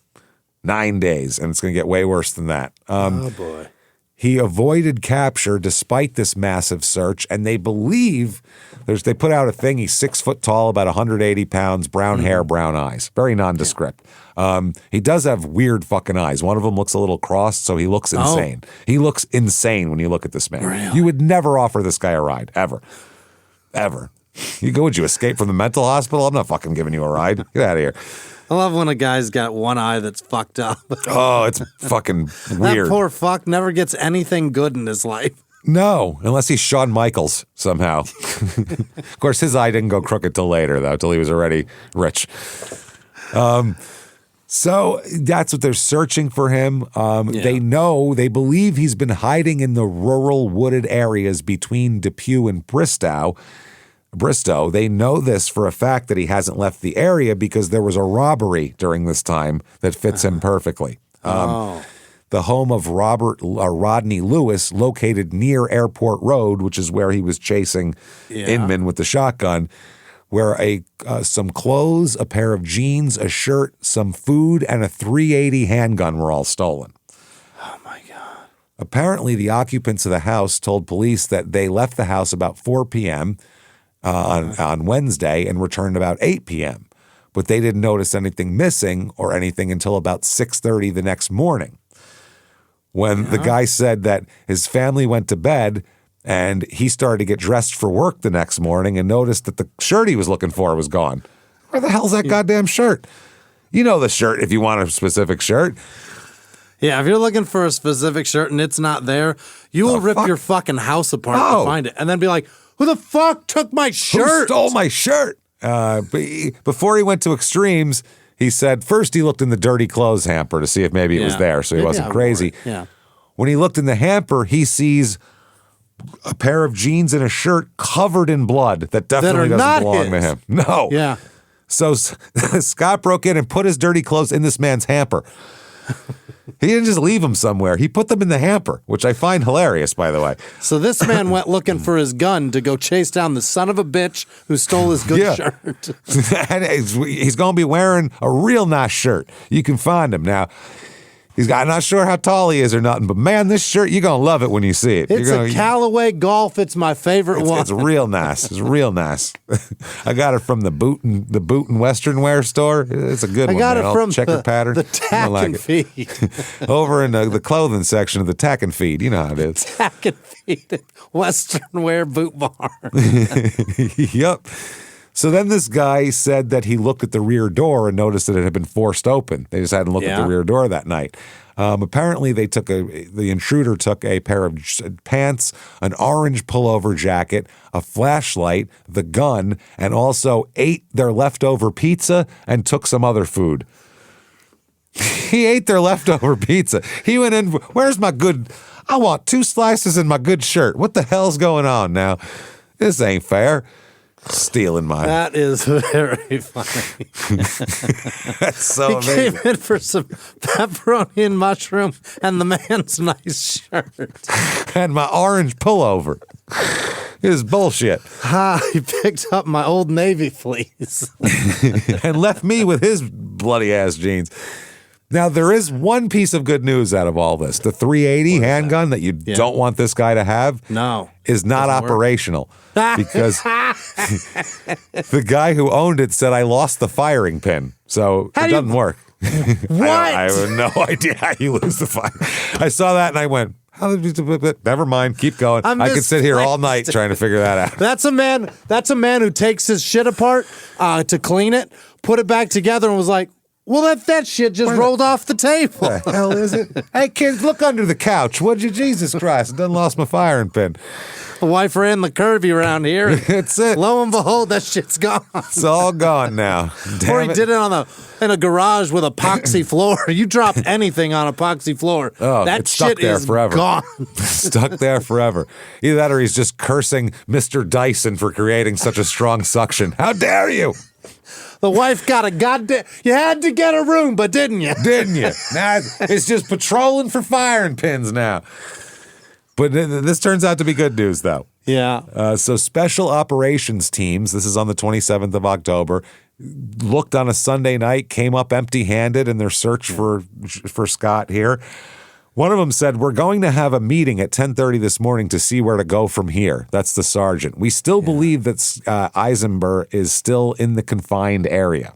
Yeah. He had the opportunity to get into Bristow and get out of the area, but he went right back into the search area. He went back to the search area, this guy. He went right back to the area they know he's at. Yep. They said the burglary in a town called Slick, the one we just talked about, is the connection. They said there was another burglary in a town called Slick, and they said they don't believe that has any connection to Scott. Okay. That's somebody else. They said he is still in the area, and we are searching.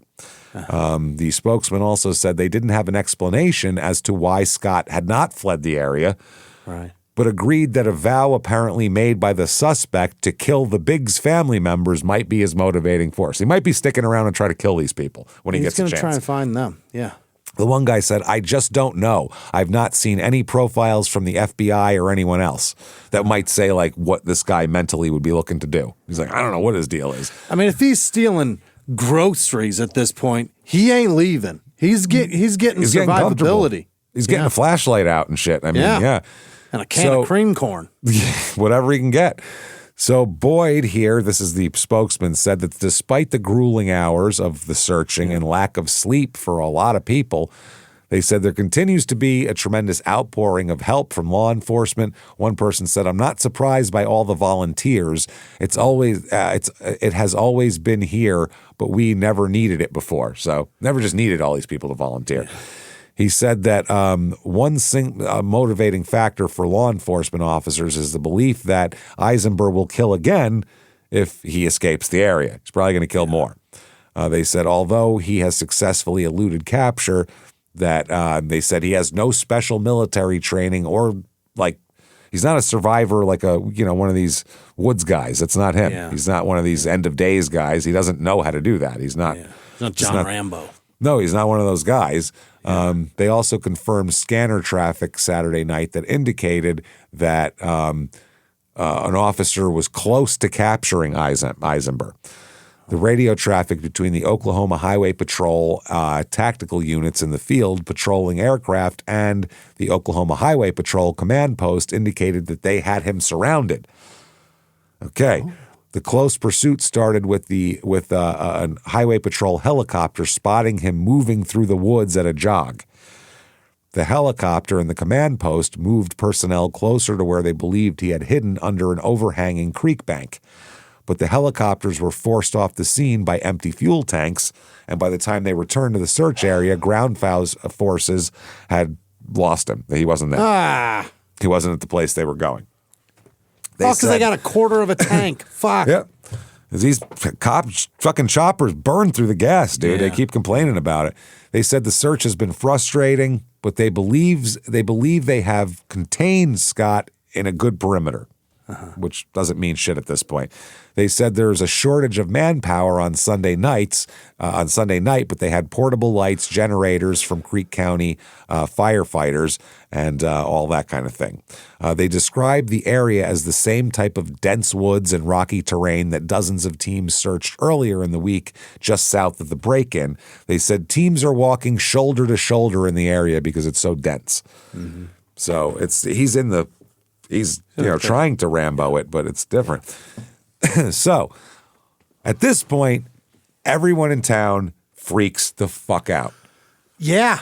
Loses their mind. And the cops tell them, go ahead and panic, everybody. It's like, they literally do. They're like, there's no like, hey, everybody, we got it under control. It's everyone panic, run around and scream, and load your guns because shit's crazy. Hey, guys, he's winning. Yeah. Imagine after 9/11 if they said, there's more and it's fucked and just do whatever you got to do. Burn shit down and run around outside because we're all doomed. That would have been a terrible tall towers. Message. We're fucked. So they said the officers warned that he's dangerous and they don't believe he's finished. They put he's out winning. Quotes. So they said, keep your children inside. So parents wouldn't let their kids go outside. Not gonna lie, guys, it's halftime, and he's got a healthy lead. He's got a healthy lead. And we're going to go ahead and let John Wright call the end of this game. John, get in here. So we're people... punting. It's fourth down, everybody, and we're in deep shit. It's first down. We're going to punt. It's first down for him. It's fourth down for us. That's the problem. So people are borrowing guns from people that don't have guns, and families are literally, people are arming small children and telling them to sit on the couch with this gun in your hand and don't move in case he comes in. And if a guy comes in, shoot him. Here, you don't sleep anyway. Hold this. Hold this. So they warned that he's armed. He should be considered extremely dangerous. Yeah. They said that Jessica Brown, the Oklahoma State Bureau of Investigation, said residents should keep their doors locked and their eyes open. They said this man is capable of doing just about anything. Anyone who cites him should call one of like 17 different phone numbers. Just get him in here. The cops are like, call a neighboring town. We're scared to death. We don't know. Yeah, we're terrified. Our doors are locked and we're armed and we're sitting in here. So if someone else could grab him, that'd be great. We're locking ourselves in the jail. We're so scared. Yeah. Shit. A spokesman for the Highway Patrol said that motorists should take alternate routes from Bristow. Don't even drive the way you'd normally drive. He said, quote, he knows there's a lot of heat, a lot of authorities in the area. He's afraid of getting out of the area because he's known throughout the state. We believe we'll track him very soon. Wow.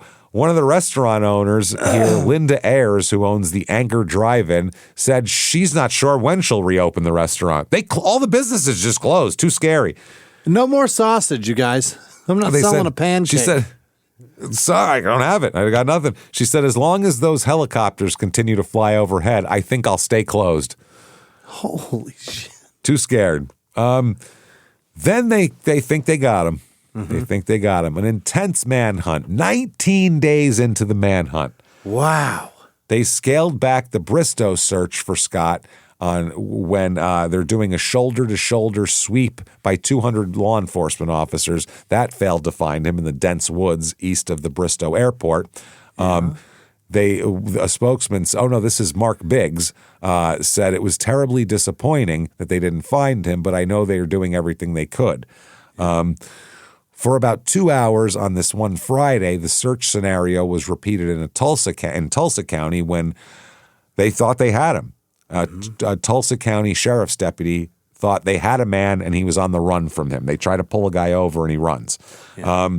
The hunt is focused around Chandler Park in West Tulsa, and after a 3-hour search, they finally catch up with the man. And it's a guy named Martin Crow, a 34-year-old man wanted for burglary and stolen property warrants. And that's it. He had warrants and he knew it. And he ran. Yep. The search began shortly before 10:30 a.m. when a deputy attempted to stop an older model car. They said the driver had the same general description as the homicide suspect. That's the only reason they were pulling him over. The driver refused to stop. Yeah. And led him. I mean, they would have looked at him when they got up to the window and went, never mind, have a good day. And that would have been it. Instead, this guy takes off, led the deputy on a chase into the upper level of Chandler Park, where the driver abandoned the car and fled into the woods, which made them think it was him even more. So in addition to the Tulsa County deputies, law officers from Sand Springs, Tulsa, Creek County, Bristow, and the Oklahoma Highway Patrol all joined in the hunt. Helicopters, they had an airboat. They had a fucking airboat. Yeah. This is the guy that doesn't read the news. He doesn't know that somebody's out there. He just thinks he's got warrants and they're going to find me. He's like, damn. He doesn't know. You don't run when they're looking for somebody that's a murderer. No, he's like, they are taking this shit dead serious, my stolen they got property a fan boat? What the fucking fan boat? Police this dogs. This is 5 stars in grand theft. All I did was steal something. I stole one thing. Yeah, I didn't even steal a car. This is crazy. So at the height of the search, several schools chose to lock down their campuses, and they said dogs followed close on a fresh trail throughout the chase. Shortly before 1:30 p.m., they closed in on this person and took Crow into custody. They said they weren't disappointed with the capture. I mean, they were glad they got him. He has a warrant too, but not exactly what they were looking for. The one spokesman said, "When you see how much he looked like the homicide suspect, you know we were on the right track. But you just have to see the guy. We really thought it was him. Dead ringer, you guys." And that's what all the news was putting out is they found him and they're on the trail. They're going to get him today. It's good. 20 feet away, same guy. Same shit. They said we would have much rather captured Scott Eisenberg, but this guy was a fugitive and he ran. They did a great job catching him. This is the best part. Martin Crow said he had no idea why such a massive manhunt was launched when he fled. He thought if you get away from one cop car, he's done. He never thought that they'd break out the fan boats for this shit. Like, this is nuts. It's fucking fan boats. But this is every kind of vehicle anybody could have. There was a guy with like one of those things with a helicopter thing where you pedal it. He was chasing him. It's like an umbrella with a pedal. Every vehicle that the cops own is out here, and all I got's a warrant for theft. They got the Wright brothers plane circling. This is nuts. They got everything. So, the flaps. The flaps. yeah, so yeah. He's pedaling and the thing's going and the wings are flapping. Yeah. The spokesman said he did not understand why there was so much attention given to his capture. I bet after it was all over, he's sorry he came to Tulsa County. Yeah, I guess so. Now, November 23rd, 2003. Get the fuck out of here. We still have not found this man. It's been since the 18th, okay? Yeah. The Depew Methodist Church Food Bank. Remember the Methodist Church, the first place he rolled up? We are full circle back to here again. 75-year-old Doyce Petrie, an old lady, a volunteer at the Depew Methodist Church Food Pantry. Wow.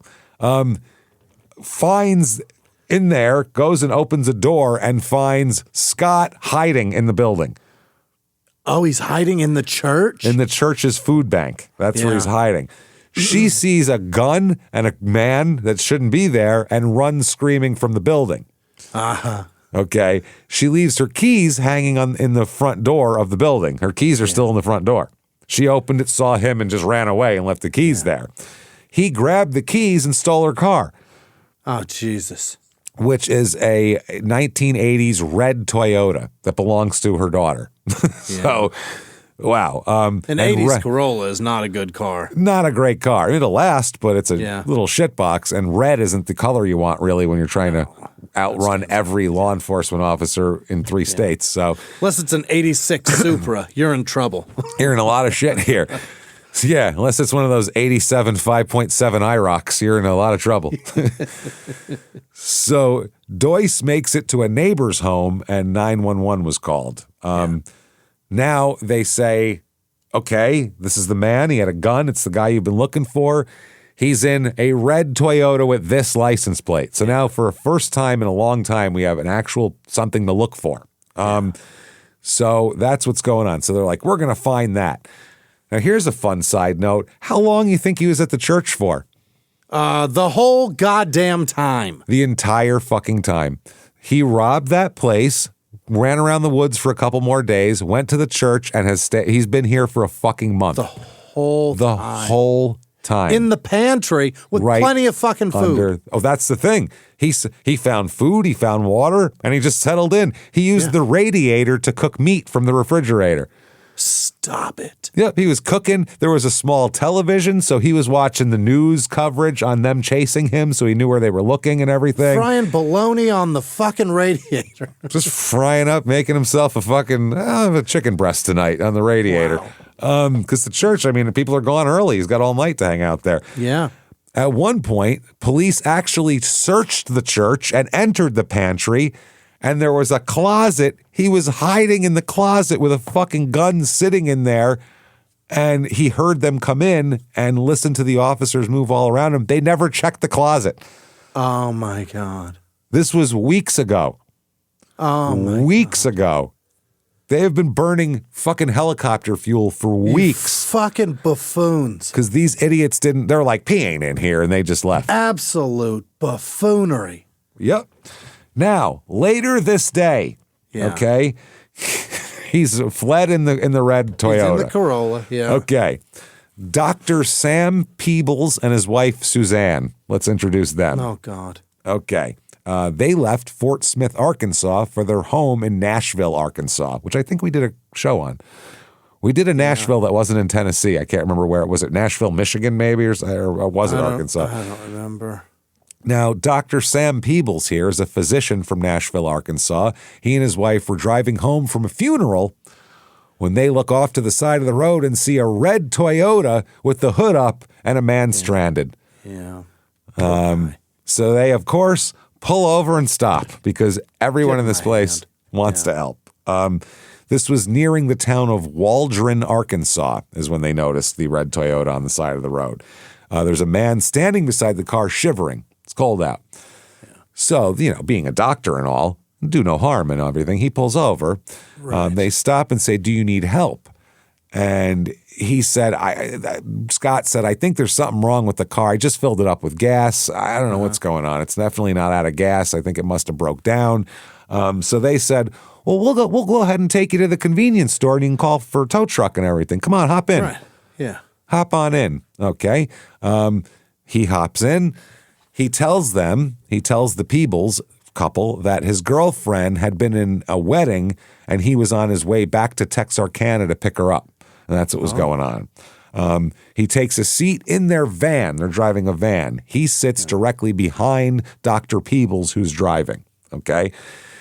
He borrows Suzanne's cell phone and uses it to call Kathy Biggs. Okay. Kathy answered. He hangs up on her. Yeah. He hangs up. Now, she's home. Yeah.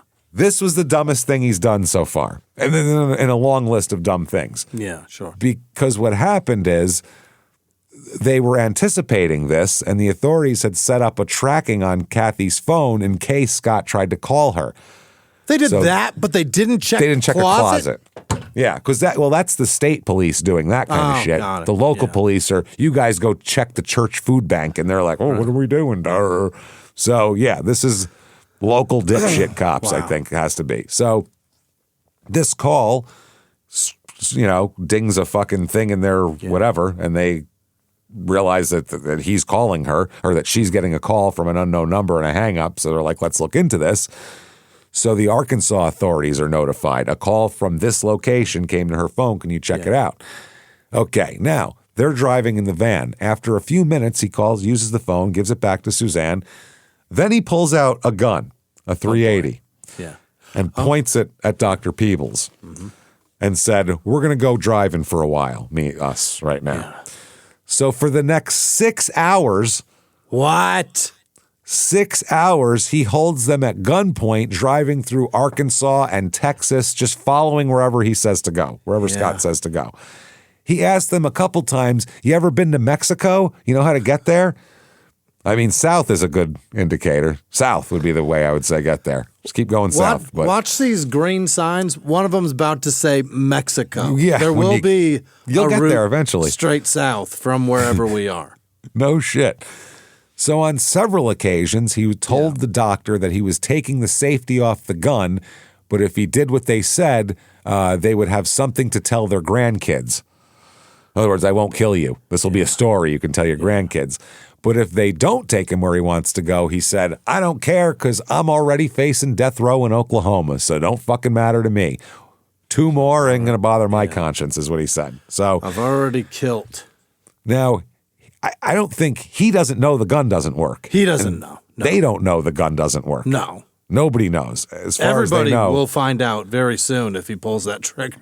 We were going to find out what happened. So he does this. Now, when he first pulled the gun, Mrs. Peebles tried to grab it and pull it away. Oh. Then, during the struggle, he yelled that he's going to kill Dr. Peebles if she doesn't let go. I'm going to kill your husband if you don't let go. Mm-hmm. She said, quote, he told me that old man did the same thing and I killed his wife. That was the quote he said to them. Okay. That old man did the same thing. He told me, this is from Suzanne Peebles, he told me that's the reason he shot the couple in Oklahoma, because she tried to take the gun away too. He warned me not to do it again or he'd shoot my husband. Okay.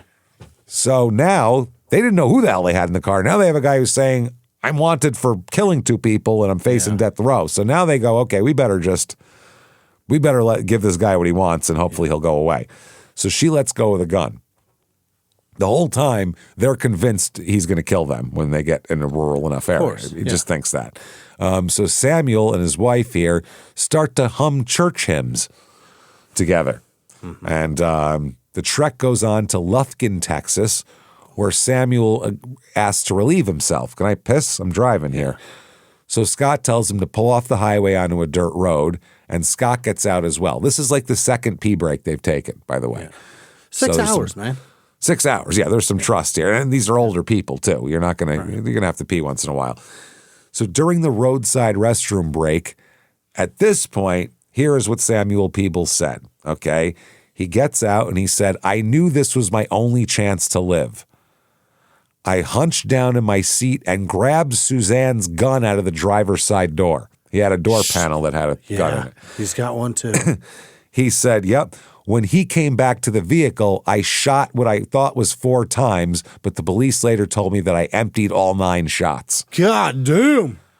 4 of them hit Scott, by the way. Is that right? Yes. So He opens fire on Scott while he's trying to come back in the van, hits him with 4 shots out of the 9 bullets, which is not bad. Despite his wounds, Scott keeps coming forward, gets up, and pistol whips Dr. Peoples in the head. Oh, my God.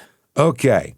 Then he wrestles with him and takes the revolver away and beats the doctor with. Now he starts pistol whipping him with the 380. Just beating him with the 380 now, the one that he brought. While he's on the ground, Scott also kicks him in the head a bunch of times after he beats him with the gun. Now, Mrs. Peebles, Suzanne, she jumps in to try to help her husband, so he turns the gun on her, a 380, the same one he stole. He said, I'm not going to kill your husband, I'm going to kill you. Right. And puts the gun right to her forehead and pulls the trigger. But it won't shoot because it has no fucking firing pin. Right. There's no firing pin, and he doesn't know it till right now. He told her, I'm going to kill you. Click, clack, cocked it, tries to shoot her in the fucking head, and it didn't work. Oh, boy. Doesn't work. He then pistol whips her with the gun and runs away. Because what else are you going to do? Yeah. He gets them out of they're all out of the van, so he runs back to the van, hops in the van, and drives away in their van, leaving them injured on the side of the road. Okay. Okay, pistol whipped. He then stops at the store, at a convenience store, for bandages and first aid supplies, because he's got 4 fucking bullets in him. Yeah. Yeah, which is, it's amazing he's still walking around. He has no money. So he just shows the clerk his gun, bleeding everywhere. I'm taking these things. Yeah. And the clerk said, take whatever you want. No Best problem. of luck. Hey, I ain't here to bother anybody. I'm not going to interrupt your robbery. So he gathers up some supplies. Yeah. That's all he took was a bunch of supplies, leaves. And the second he leaves, the clerk calls the cops, obviously. Officers get there, but he's already gone. Yeah. This guy is a ghost, I swear to Christ. So then a patrol car in Lufkin, Texas spots the Peebles van, puts the lights on, he pulls over. Really? They come up to the car, it's him, he gets out of the car without a fight, nothing, hands over his head, they take him without a struggle to the hospital. They arrest him because he's got and take him to the hospital. gunshot wounds and he knows he needs help. Yeah, he knows he needs help, he's fucked, he can't just bleed out. Right. So he pulled over and let him arrest him, that was that. All right. 37 days he was gone for. Unbelievable. 37 days on the lam. Unfucking believable. Took a terrible shot doctor to bring this shit down. Yeah, not before shots is pretty good. And a moving should have target. hit him with all of them, right? 4 out of 9 around a thing out of your van. Okay. That's not bad. Maybe. That's pretty goddamn good. I think that's while the guy's trying not to get hit too. That's pretty good. Yeah.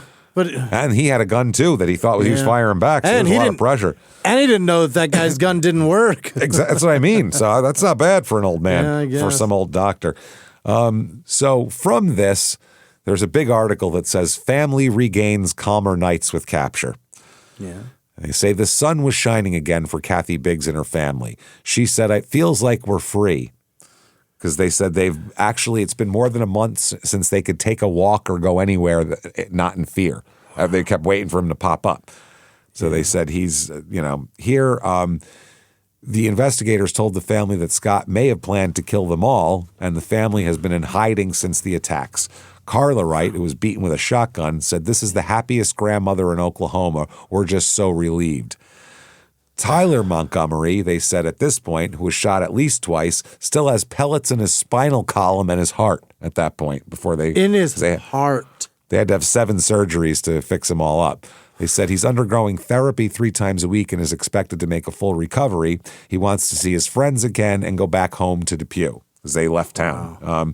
They said for a while, though, he will stay with relatives in Chandler where he feels safer. They said he's not ready to go back. Now, her daughter, so she does have a daughter, Rianne, 18, is the homecoming queen, by the way, Kathy's daughter. Right? Yeah.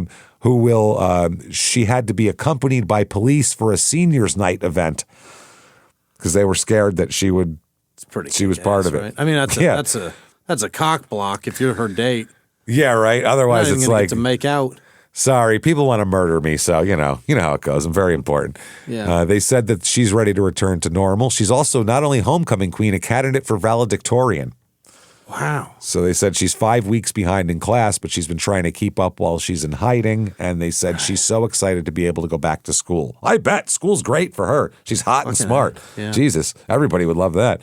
Who the fuck wouldn't like school if you were hot and brilliant? Shit. And popular. Yeah, everybody's trying to fuck you. Teachers are complimenting you. Yeah, this is horrible. Can't wait to get out of here. Shit. So I'm contemplating what college I'm going to go to while also contemplating which guy I'm going to let kiss and finger me. Yeah, which one of the football team co-captains I'm going to let finger me tonight. Jesus. So Scott is at the hospital. Yeah. They stabilize him medically, and then he gives a full statement of what the fuck happened. Well, his version of what happened anyway. His statement is consistent with evidence in certain areas and inconsistent in others. And basically inconsistent when it's convenient for him to not tell the truth. Inconsistent when it will hurt him. Exactly. Yeah. Yep. He said at June of 2002, he and his wife divorced. And in September, he left his home in Detroit on a bicycle intending to ride to San Diego. Right. He said he met Kathy Biggs after, we told you how they met. Met her on October 1st, 2002, stayed one day in Depew, then left to continue his bike ride from San Diego to San Diego. Right.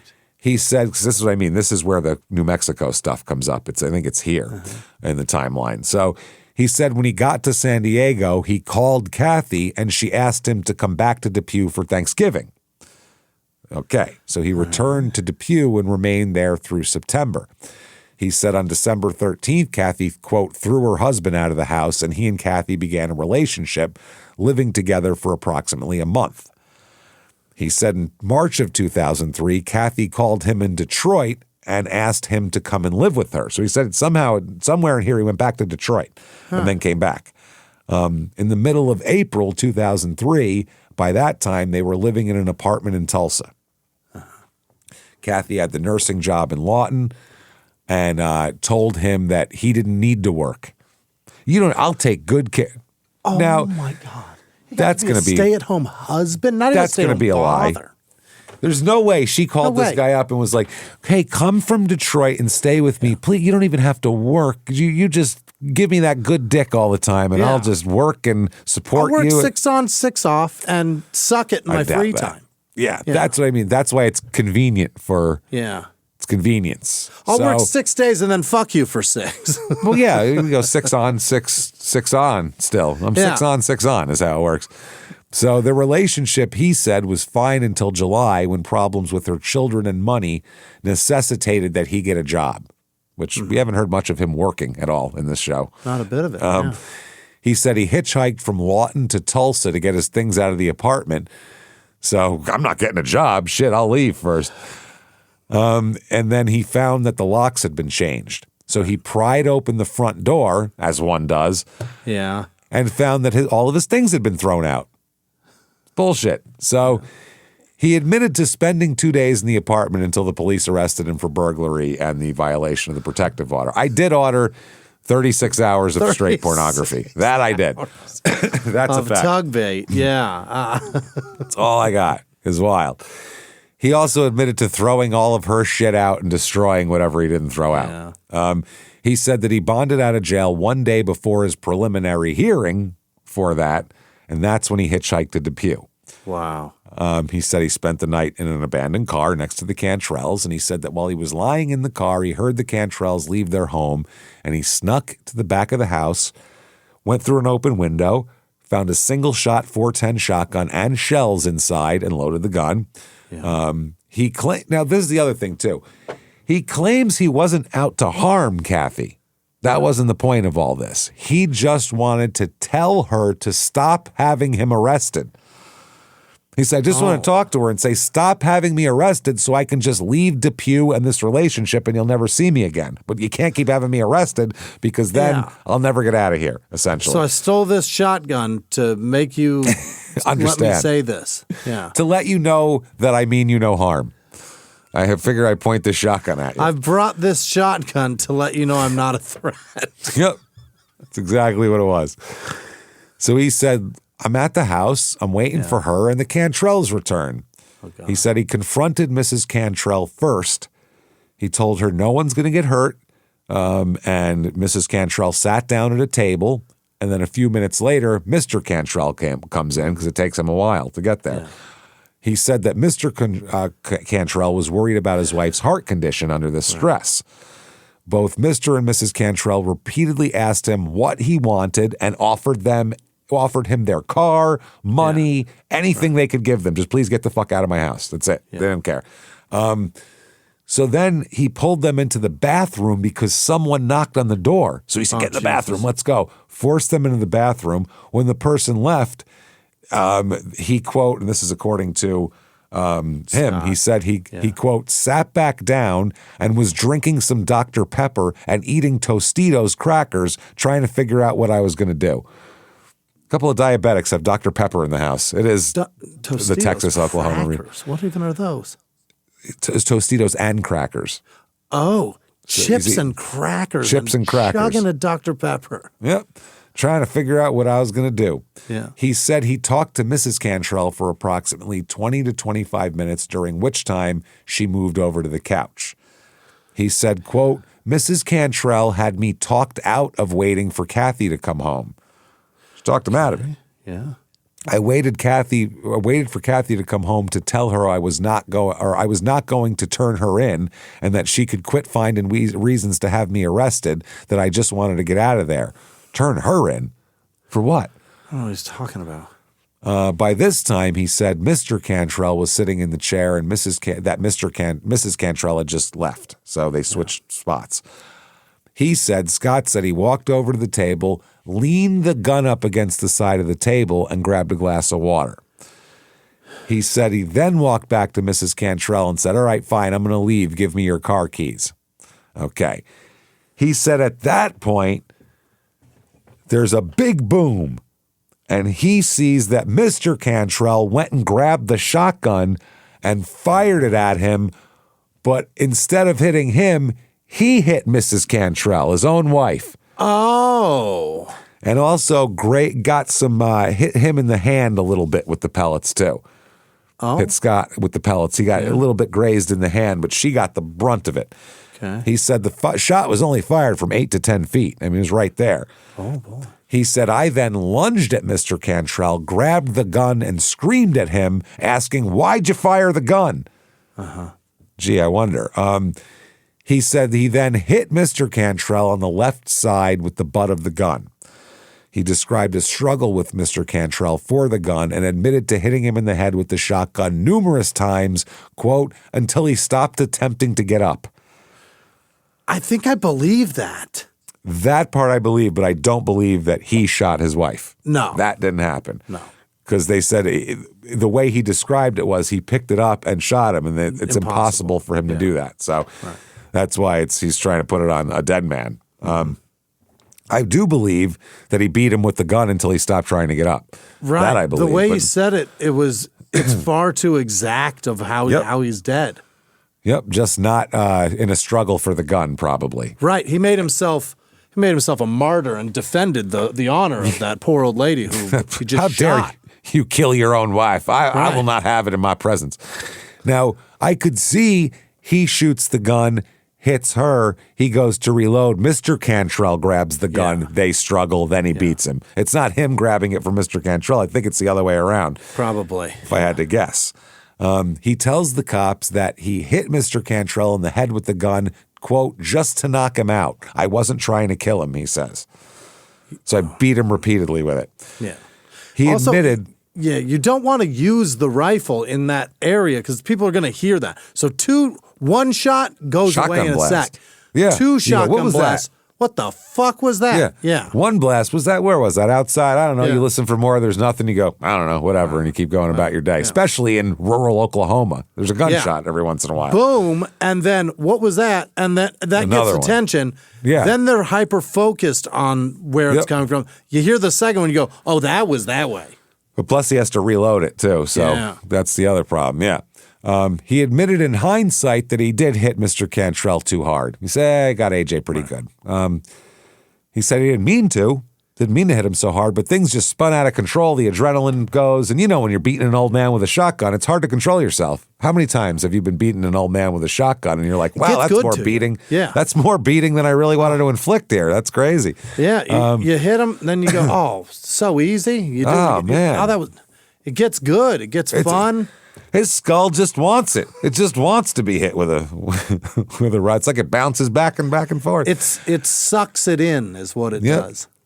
He said he believed that Mr. Cantrell was breathing but unconscious, but he thought Mrs. Cantrell was dead. So he dragged Mrs. Cantrell's body to the bathroom first, or Mr. Cantrell's body, and left him on the floor. He said he then sat down for about an hour and had a snack. Wow. He's always munchy, this guy, just always. This motherfucker's a snacking son of a bitch. Yeah. He said during that time, the phone rang 2 different times, and someone came to the door, knocked a few times, and left. This is the second person coming to the door. Yeah. He said, fearing that someone was really trying to get in touch with the victims, he dragged Mrs. Cantrell's body to the bathroom as well. He said he could see Mr. Cantrell was still breathing, so he placed Mrs. Cantrell's body on top of him to prevent him from getting up. Oh, boy. Okay. He said he returned to his snack then. Imagine dragging a bloody dead old lady in a bathroom and putting her on her dead husband and then being like, man, peckish, gotta have some, a little something. Tostitos and crackers. So then he was trying to think of a way out of there.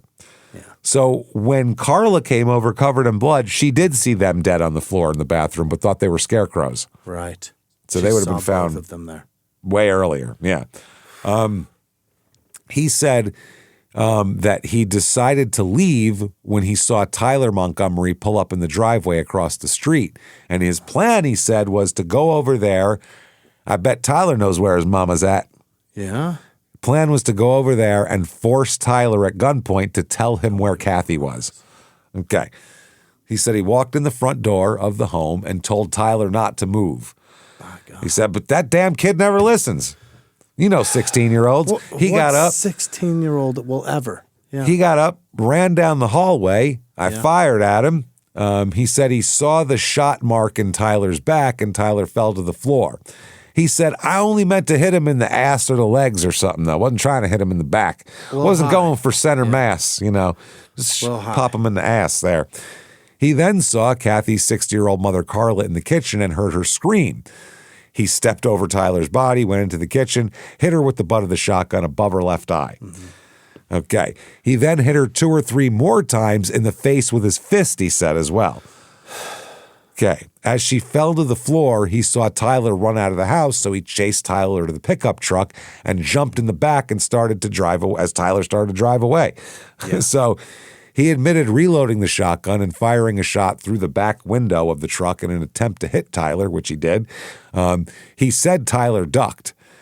And he said, I wasn't trying to kill him. I only shot him to try to get him to stop the truck. You didn't have to get in the truck to begin with. Right. You dove into the bed of a moving pickup. Right. What the fuck? Yeah. You have caused this. You literally made this bed. Yeah. You made it to the bed of the pickup. Yeah. Now you got to fucking bounce around in it. Sorry. And bounce the fuck around as you go through ditches. He said when Tyler drove the truck into the pole, that's when he hit the cab of the truck, and that's why his head got damaged. He told police that he, quote, never got to reload the third because he bounced the crap out of me. So Tyler's quick thinking that saved his life. He would have shot him again, but he couldn't ever get the shell reloaded because he was too busy hanging on for dear life. He said that as Tyler ran off, he got inside the truck and tried the key, but the truck wouldn't start, because he just rammed it into a fucking giant pole as hard as he could go. He just broke it. Yeah. So he said that's when he started walking, and a guy picked him up and asked if he could take him to the hospital. He said, sure. What the hell? Why not? He said he got in the car and told the driver he needed to get some things at home first, but as they drove toward Bristow, the driver stopped at a house that he didn't know. So Scott said he just got out of the car and told the driver, I'll get myself to the hospital. I'll handle it. He left out all the rest of it. What about the part where you chased him like the T-1000? Nope, that didn't happen at all. That is fine there. He then said that he knew the police were looking for him, and he was staying out in the fields, hiding in straw bales. Yeah. That's what he was doing. He said after patterning their routes, he left the area and hid out in the woods for for about 3-4 days near Bristow, patterning the cops' routes of how they search here and how the planes and helicopters go. He said then he went into a house in Bristow because he needed water. He hadn't had water in like 2 days. Oh. So he went in, ate some pizza, drank some water, stole some clothes, left his bloody clothes, and stole the .380 handgun. So funny that he left his clothes. In the hamper is the great part. At least he put it where it goes. It's so funny. He broke in. I mean, he could have done whatever. He's like, well, that goes there. Let me make sure. I'm going to take your shirt, but I'm going to leave one. Yeah. And I may as well put it where they go. Then he shaved and made sure to wipe the sink down real good. Washed his whiskers down. And squeegeed the shower door. And he was like, all right, I think I left this house in better shape than I found it in. It's time for me to head on out. I'll scrubbing bubbles the walls of this shower. I think so. Really It hasn't been done in a while. I think I'll do it. It's clear. I can see the water spots. I see soap scum. I'm gonna fix that. So he then said that he stole the gun too. He said he headed west to the river and followed it for 11 days until he was back in Depew. Wow. Then he snuck into the Methodist Church storage food building and stayed there for 3 weeks. It's unbelievable. That's amazing. He said a woman came into the building 2 or 3 times while he was there. Yeah. On the morning of 23rd, the woman saw him and screamed and ran. He had been able to hide the other times. He heard her coming. He didn't hear her coming this time. He said he just walked out the back door where her keys were still hanging, got in her Toyota, and zigzagged south and east until I ran out of gas in Arkansas. Oh, shit. He said then he stood by the car until a doctor and his wife picked him up. And he admitted that at about 1/4 mile down the road after they picked him up, he pulled out the .380 and told them he needed to take their van. Scott then told them that they didn't want to give him their car, and that Sammy said he'd drive him wherever he needed to go, but he's not giving up his van. Right. Which I doubt. This van means everything to me. It means all the world. Scott then told him he didn't want to hurt anyone. He just needed to get out of there. Mm-hmm. And he said they drove through Texas into Arkansas. When they stopped for a break at Diboll, Texas, Diboll, Texas, that's when Sammy fired the gun at me. And he said, although I'd been shot, I still wrestled Sammy for the gun. He said he hit Sammy twice in the head with the .380 because they lost the gun They had lost the gun Sammy used. I don't know how they lost it. It fell. Okay. Yeah. Must have fell and got kicked under the seat or something. Or under the truck. When Suzanne came to help and asked him not to kill her husband, he hit her in the head with the gun and drove off in their van. He does not say that. Yeah. He leaves out the part where he puts a gun to a 70-year-old lady's forehead and pulls the trigger. He said he drove to a convenience store where he was asked about his injuries. And when he said he'd been shot, the police and ambulance were called and he was arrested here. And here I am. So that's his story.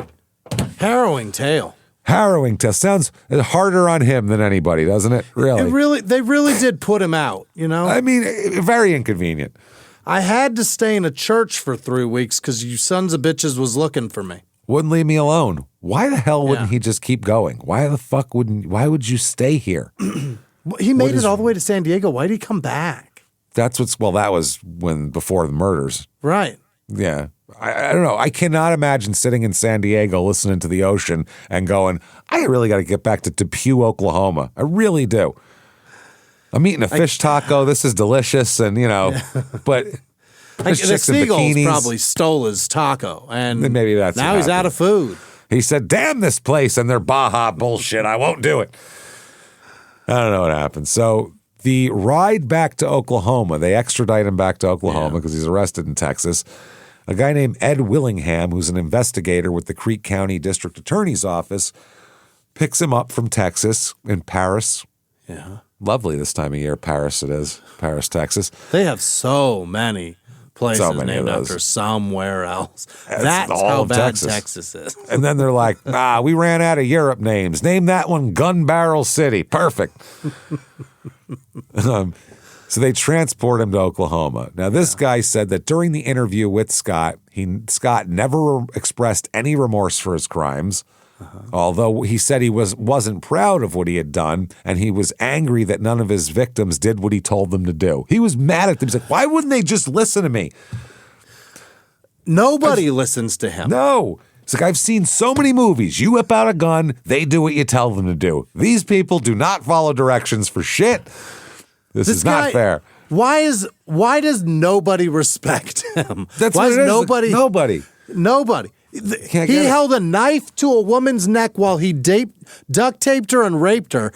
And as soon as he was done, she was like, I'm going to the cops, motherfucker. Get out. As soon as he was done, she said, get the fuck out, is what she said.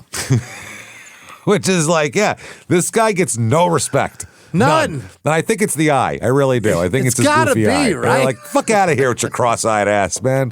Dangerfield had shitty eyes, shit. too. Yeah, but they were big and funny. Yeah. But nobody respected him. He must have had that thing that I see commercials for now, that fucking with some old lady talking about her eyeballs used to bulge out, and now she feels better. Yeah, like, okay, take this medicine and your eyes won't bulge out. He'd have taken that and it'd have ruined his career. No, it'd been over for him. Not funny anymore. Once they were back in Oklahoma, he does one honest thing. He directs law enforcement to the location of the .410 shotgun, went with the officers to search for it. They couldn't find it on day one, but on day two, they find the gun located near a creek. So they do get the murder weapon. It contained a shell casing which had not been fired. So the experts determined the gun had been at that location for about 4 weeks, so it's the right gun. And loaded. Yeah, he had it loaded up. So, yeah, they said, how are Tyler and Carla? How about that? Let's find out that. Let's check in with them. They said that Mark Biggs said that Tyler, quote, is doing great. They took him off his ventilator. He sat in a chair today. Oh, lovely. Isn't that nice? I'm doing that right now. Look at that. Didn't even... No one's bragging about it, though. My mom ain't telling nobody about this. My mother should really tell the newspaper about this. I'm sitting. Better start bragging on me, Mom. He said, but he's real weak. He doesn't want to talk about it. And, Carla said that she's recovered, but that she said the whole thing resembles what she called a Twilight zone of disbelief. Yeah, which is not a bad title for a show. I gotta be honest. Twilight Zone of Disbelief isn't bad. That's pretty good. I gotta write that down. So anyway, that's what she said. Also, what about the church lady? Yeah, remember her? Remember the poor church lady, Doyce Petrie, right? With the Toyota that got stolen. Well, lifelong Depew resident Doyce Petrie today will get a van to replace her car stolen and used as a getaway car by murder suspect Scott Eismember. Petrie will share a $3,600 reward with Samuel Peebles, a doctor from Nashville, Arkansas, who was kidnapped along with his wife. Petrie said Tuesday she was thrilled to learn she'd be receiving another vehicle. The stolen car, an '87 Toyota Corolla, was her daughter's. She said, I'm happy because I need something to get around in. I have to go quite a bit. I don't know what I would have done to deserve all of this, but I surely appreciate it. Okay. Did they say I mean, that's not an even swap. I mean, you get more things inside your van, obviously, but that's going to suck so much gas. Her daughter still has no car, though. This is her daughter's car. They gave her a car. Fuck your daughter. Fuck your daughter, which is crazy.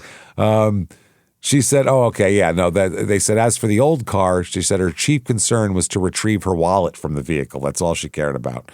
That's her daughter's. It's her daughter, but she had her car in there. Yeah. The residents are raising money to cover tag, title, and tax on her new car. They feel bad for her. Wow, they're going to take care of everything for her. Fuck yeah. They said that also banks will host an appreciation event for law enforcement officers involved in the hunt for Scott Eismember, and the event is planned for a Saturday at the Bristow Automobile Dealers Lot. Okay, we're going to give them some appreciation for missing the closet and doing whatever for missing all that shit. So bail now. Yeah. Okay. Does he get bail? He fucking better not. He jumps it. No, he's denied bail on the murder counts. Yeah. But on the other counts he's arrested for, he is set bail at $50,000 each on those counts, but no bail for the murder. So you're there. There's also a whole separate federal case because kidnapping the Peebleses and driving them across state lines is a federal crime. That's a kidnapping and across state lines. It's kidnapping, carjacking, and using a firearm in a crime of violence. Oh, bad. Shit, he's in trouble. Now, We thought all the carnage is over, right? Yeah. It is not. Okay. February 2005, right before the trial. I mean, the week of the trial starting. The Cantrell's daughters here, they have 3 daughters, remember? The Cantrell's daughters are all going to go to the trial every day, and they're going to watch this. Well, Linda is the youngest daughter, Linda Gay Cantrell. They said she struggled badly after her parents' murders, and it gets worse because she's dead. What? She's dead the week of the trial. Why? Well, let's find out. It's not good. It's fucking horrible.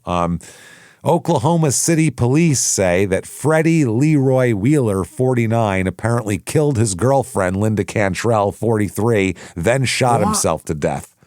What? Murder-suicide? Murder fucking suicide. Dude, this family was in perfect shape, perfectly intact. Everything was fine. Now everyone's being murdered by everyone. Now everything's in trouble. It's crazy, man.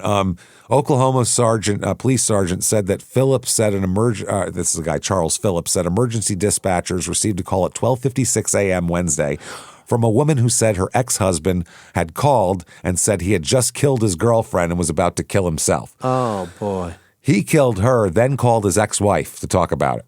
Wow. Yeah. They said very shortly after that, she heard a gunshot. He killed himself on the phone with her. Did it on the phone? Yep. There was no response from her no more response from her ex-husband. Yep. Which is, I want to show you what I did. Yeah. I want to show you my mess, is what this is. Well, I killed the person that I supposedly love now, but I used to love you too. This is your fault, is what he's saying. Let me kill myself on the phone. Live with this for the rest of yours. Police found the bodies of Wheeler and Cantrell at the residence. They said they didn't know any motive for the shootings. Yeah. They said Wheeler was arrested in 93 for public drunkenness and for assault and battery in 95. Wheeler had a grown daughter who Linda had come to know. Now, Deborah, the oldest sister of the group here, Linda's sister, said she was so stunned by her sister's death, she had to be sedated at the hospital because of hyperventilation. She needed a shot. Well, think about it. These people, their parents have been murdered. And now her baby sister is dead. And we're just about to go. So think about going up to the murder trial, the nerves they would have, the stress, and now the sister's dead too. I think you'd just lose your mind. And it's 3 people in her family. Linda's probably not that old. No, she's 43. No, I mean, what's the older sister, Deborah? Deborah, no, yeah, she's in maybe 50, 49. Yeah, but to have 3 people of your immediate family dying wiped out. Violent ways. Yeah. In the most violent. In 2 different occasions. It's fucked up. It's fucked up. Now, Deborah said she had not seen Wheeler since high school when he showed up at an auction that the Cantrell sisters held a few months ago to sell some of their parents' belongings. He showed up at the estate sale. Because of the tragedy. Yep. Well, no, they knew each other before in high school, but hadn't seen each other this in relationship 25 years. Because of the tragedy. They said that Deborah said that Wheeler was not married, and she thought he and Linda, quote, might have some things in common. She set them up. Oh, no. The two had been together since then. She said he seemed like a fine guy. The sister also said she spoke with Linda on the phone about 10 p.m., so 3 hours before it happened. And she said, quote, everything was fine. He was actually fixing her something to eat. Linda then told her sister, he's so good to me, to which Deborah replied, I'm so glad that you finally have somebody who's good to you. 3 hours later, murder-suicide. Unbelievable. Linda had been married twice. She worked in the car business, mostly in finance. She told Deborah that she was considering returning to college. Deborah said Linda was a smart, bright girl. And they said that Deborah said she will attend every day of Scott Eisenberg's trial, quote, for mom and dad. She said, I'm going to make it by the grace of God somehow. She said, I don't know how much we're supposed to deal with in life. It's just too much. It's just too overwhelming. That's more than how much usually. Yeah. How much more shit can you take? Right. So trial time, prosecution, by the way, is going for the death penalty. You have to. They have to with that. Yeah. So there, anyway. Deborah is thrilled that they're going for the death penalty. Yeah. Thrilled. She said it's all we've ever wanted. Which you have the same reaction I went. I don't like that. Weird. It's weird. Way to Like I said, that. everybody grieves different and all that, but Most that people wasn't say the that way after the birth my of a family child, grieved. James. It's all we've ever wanted. Yeah. Them to try to kill a man. It's all I could ask for in life. Deborah Wyatt here told that. Another daughter, Marcia, said that if Scott is executed, quote, that'll be our first holiday. I hope we all live to see it. Listen, guys, I get the grief, but this isn't helping. You're allowed to say some callous-ass shit after somebody did some callous-ass shit, but No, it's true. don't say it into a microphone. No. I mean, like I said, they're the victim's family. They Yeah. can grieve how they want, but I judge you for being like that. Period. You don't care probably, but if you consider taxpayer-funded murder a holiday, you're fucking weird. I don't care. That's it. It makes me not want to hang out with you, basically. Yeah. I get it. It's fine. You have a right to feel like that, but we're not pals now. You're weird. So this is not what my family did. They were just like, I just want this to be over with. It wasn't, kill that bitch who killed my grandmother. That wasn't what they said. We're going to tailgate it. We got brats and dogs. Wait till you hear later. What? Like I said, understandable, but Kathy Kathy said that she would like to see him get the death penalty. Quote, he deserves it. Okay, that's a normal response. fair. Yeah. Like to see him get it, he deserves it. He's earned it. And she's the one he was after. Now, defense attorney here indicated he may file a motion for a change of venue because of publicity and all that sort of thing here. He said moving the trial would change the jury pool and could make the case less comfortable and a little more awkward for the prosecution's case, but it's not going to complicate it, is what the prosecution said. So he signed a waiver of his right to speedy trial so he can have some time to gather the evidence. Before the hearing, they said that it was obvious that some tension remained between some Cantrell family members and Biggs. They're mad at her. Oh. Yeah. As Biggs sat in the courtroom. Kathy? Yes. Kathy, whose son was shot and mother was beaten with a shotgun. Yeah, I mean, she destroyed a home, though, and you know what I mean? Fucked a murderer. Yeah, that's her business, though. Yeah. That's what they're judging her for, huh? They said one of them said Beats. Which one is Beats now? I can't remember. Marcia Beats. That is the middle daughter of the Cantrells. She got married, so it's Beats. Marcia Beats told her as she came in the courtroom, quote, I don't know why you come. Do you like seeing him? I guess it's because she slept with the guy that killed people in her family. Yeah, but that was before. I didn't fucking since. That's what I mean. She's not there defending him. Right. She wasn't with him at the time. I'm not here to blow kisses. Yeah. That's letting the grief control your life, too. And I think it shows character, personally. I think it's like being drunk. When you lash out like that, it's allowing that event to contribute to it. You're re-victimizing yourself every single day that you harbor that resentment and anger. No, it's not good for you. It's really not. Yeah. It's really not. But I turn think into an asshole. In this way, I really do think when this type of shit happens, it is the same thing as being really drunk. I think your true character comes out because, especially if you're the victim's family, and we've been there before, you can say anything and no one's going to tell you shit. So nobody. Yeah, what you nobody said exactly. So you can really go far. Yeah, it shows a lot of character of how you handle this. But the public rah-rah. I get why you're mad. Yeah, the public rah-rah for the people that fucking do this shit in the guy's face. You know, I'm not gonna name names. There's been public spectacles where you're like, very recently, and it's fucking. They should be embarrassed. It's embarrassing. It's very embarrassing. It is. The only one, there's literally only one that I understood, and it was that black lady that told Jeffrey Dahmer that she hates him and charged him. That lady was awesome. Outside of that, everybody else has done it's crazy. It's a spectacle. And it's absolutely true. We've told the story before. My family had murder in it, and we didn't do any of this. And that just wasn't the way we did it. Everybody was like, well, as long as she goes to prison and she's caught, that's fine. We didn't. We just didn't want to be in it anymore. Yeah. We didn't want to be in the midst of it. I'm going to go down there and I want her to get the death penalty. We're going to sit there every day. We're not doing that. It's not bringing anybody back. It's not helping anything. Yeah. It's not helping. It just doesn't do anything. shouting from a bullhorn. Sing songs and make parodies and put murder him in it. Well, I mean, with my great-grandmother, too, we found out the chick was like 21 years old and was a crackhead since she was 14 or something. She was a mess. You know what I mean? Her life sucked. Who knows what the hell happened to her? So what, are we going to kill her, too? It's not worth it. So the defense here contends that his statements shouldn't be allowed in. His confessions should not be allowed in because he was under medication for pain from 3 gunshot wounds when he gave the statement to the FBI and then the other sheriff's department and everything else. So his defense attorney said that Scott had a tube in his chest to drain his lung, an IV tube, and a catheter when he was questioned by the FBI on November 23rd and 4th. He was questioned within hours of being admitted to the hospital for the gunshot wounds and was placed in a coercive environment with as many as 5 law enforcement officers in or near his room, they said, and he was handcuffed to his hospital bed. Well, they're pulling all kinds of liquids out of him. Anything he's got.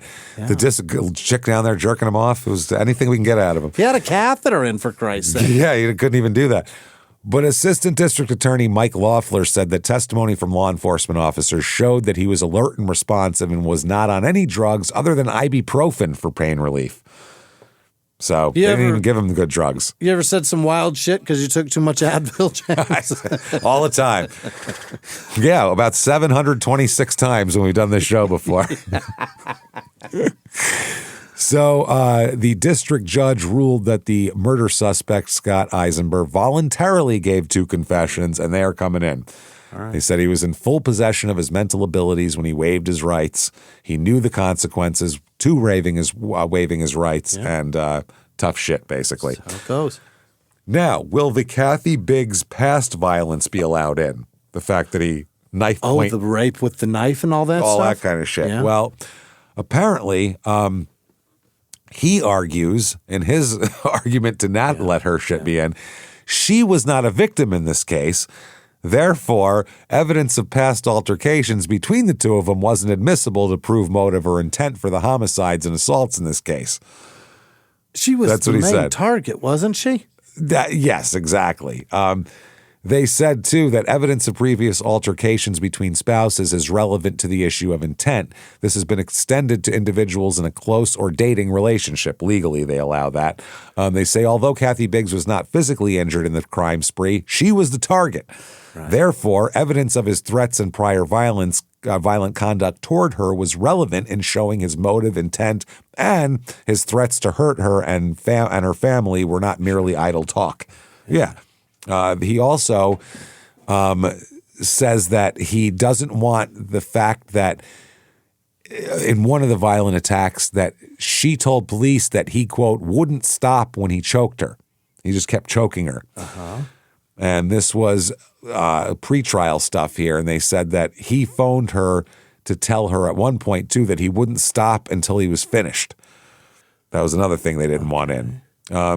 They said this was not other crimes evidence included in the state's pretrial notice, but the Depew, the crimes that helped give the jury a more complete picture of the circumstances comprising the crimes on trial. You got to let all that in. Yeah. Prosecution in their opening. They say this asshole crushed A.J. Cantrell's skull and shot Patsy Cantrell at a short range with a shotgun. It's fucked up. They claim the Cantrells pleaded for mercy and even offered to pray for Scott and give him their car and complied with most of his demands before they were executed. That's fucked up. That's fucking sad shit. Had him desperate. Desperate, yeah. Now, Mark Biggs, dad here of Tyler and ex of Kathy, this poor bastard. I feel bad for him. I really do. So they talk about all of that. Mark Biggs testified to the circumstances of his introduction to Scott. He said that at Carla Wright's request, he picked him up at the bus station, and then Scott had told him that his wife and children were killed in a traffic accident, which now he knows isn't true. And he told him about Scott told Mark here that he and Kathy were in love, and I'm going to get this court settlement for $8 million, he tells Mark. $8 million. Yeah, and he said basically, when I get my thing, I will buy you out of this house, and basically I'll pay you to go away quietly. Why did he do that? Don't know. I don't know. Here's another thing they talk about. Was he actually shot by the shotgun? Because his claim is Mr. Cantrell shot Mrs. Cantrell, and in the mix of it, he got hit in the hand a little bit. Yeah. So, after his arrest, a Captain James Galloway of the Angelina County Sheriff's Office photographed his hand because he'd claimed he'd hurt it back in Oklahoma.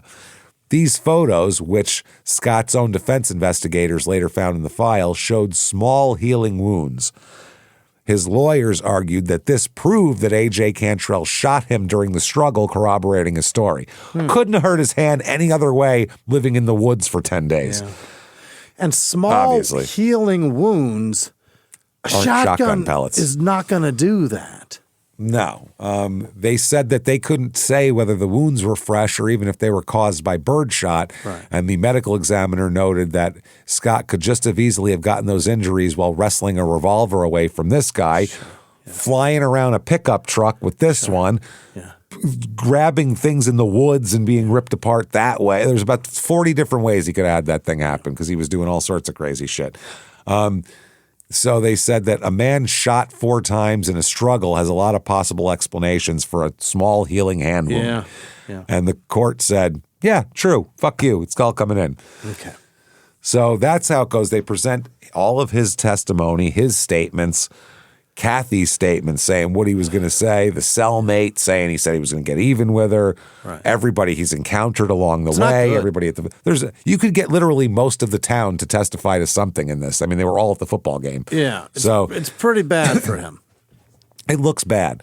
The prosecution in their closing said, you will hear testimony about the next aggravating. Okay, well, let's save that actually here.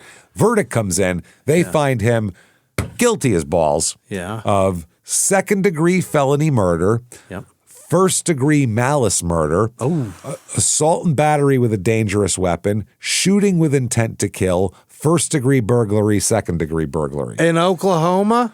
Not good. Boy, you gonna die.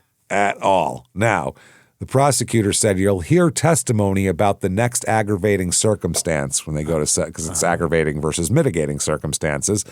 That of knowingly creating a great risk of death to more than one person.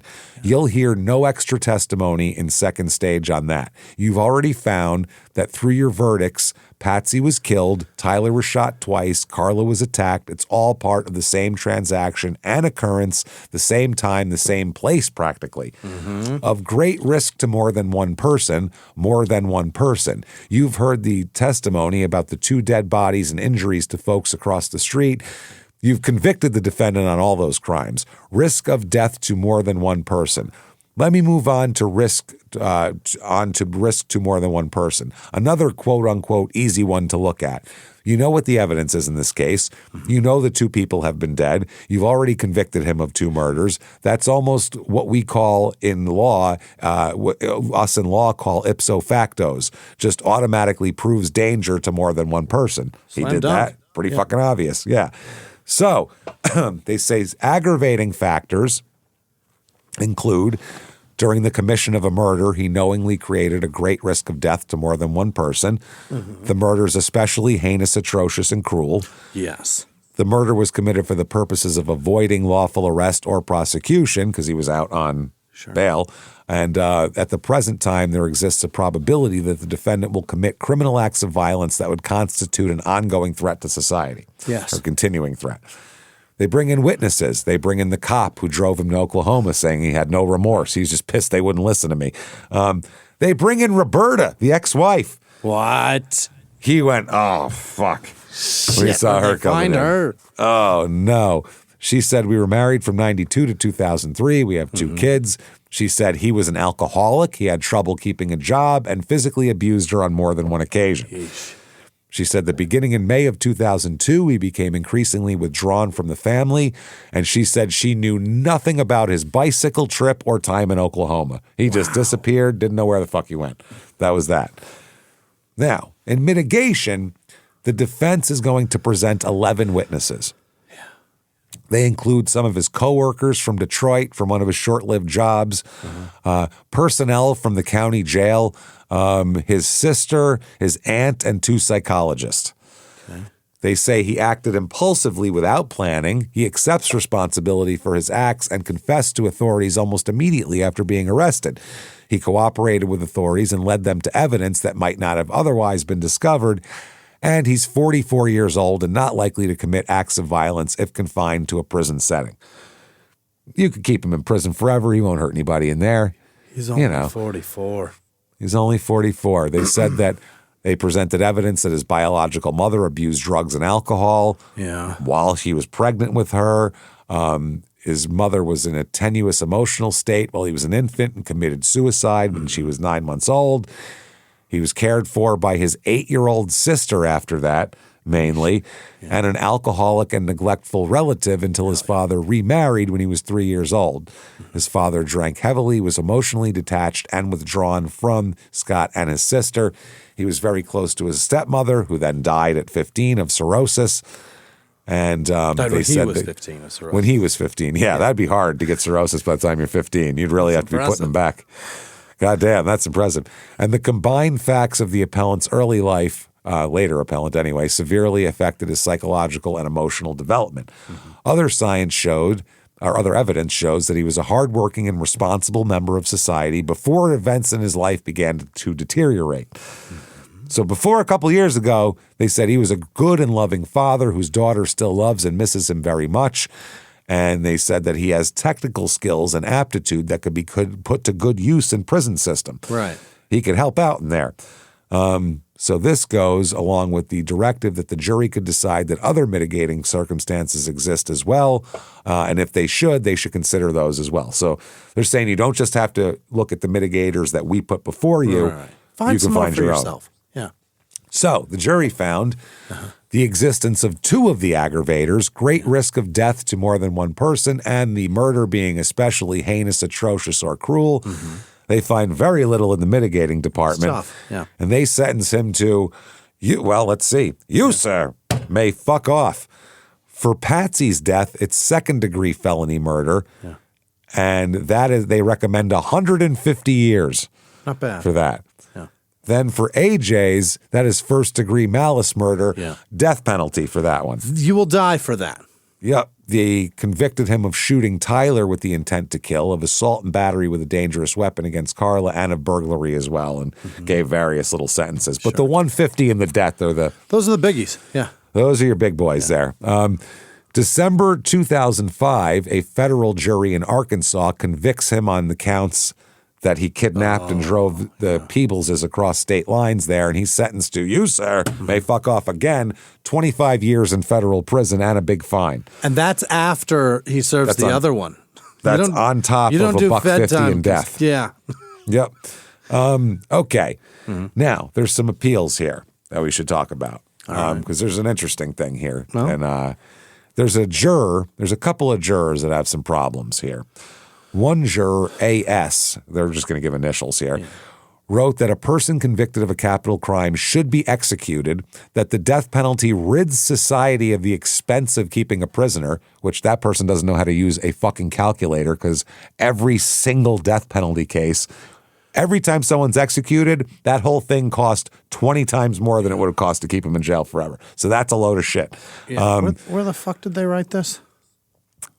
On their juror form. Do you think you could fucking deal with a death penalty case? Or this might be when they're being voir dired. I'm not sure. And also at one point told the court that he simply could not consider life imprisonment for an intentional murder. Okay, that person shouldn't be on the jury. No. You won't consider all of the things. You only consider one. You shouldn't be here. Right. But that's not how death penalty cases work. Death penalty cases, you could say, I need everybody to die, that you're qualified. Yeah. But if you say, I don't believe in the death penalty, you're not qualified to be on the death penalty jury. So another juror, J.S., wrote that a guilty defendant would end up on death row and be executed anyway, and who was willing to this guy was willing to reschedule shoulder surgery to make sure he could serve on this jury. Meanwhile, all he had to say is, I have an appointment for surgery, and they would have went, well, you're dismissed, and that would have been that. I'll put it off to Fry guy. So desperate for it, yeah. Under questioning by defense counsel, a juror DB reiterated that she could consider all 3 possible punishments. All 3. Did you guys have sex? How'd you have sex? All 3. Whenever I hear all 3 of anything, I just picture that little fucking idiot sitting in there saying that he fucking gave Gypsy Rose all 3. There's also the jailhouse snitch thing. Yeah. The state says he wasn't a jailhouse snitch. He was in jail for less than 12 hours. He just happened to be in with him. And this guy, within 3 minutes of meeting someone, starts talking about who he's getting revenge on like a fucking idiot. That's not our fault. He's got a DUI. He's going to be let out as soon as he sobers up. Yeah. They said they didn't set this guy up, go in there and get information. That never happened. That would have been illegal, but they didn't do that. They didn't at all.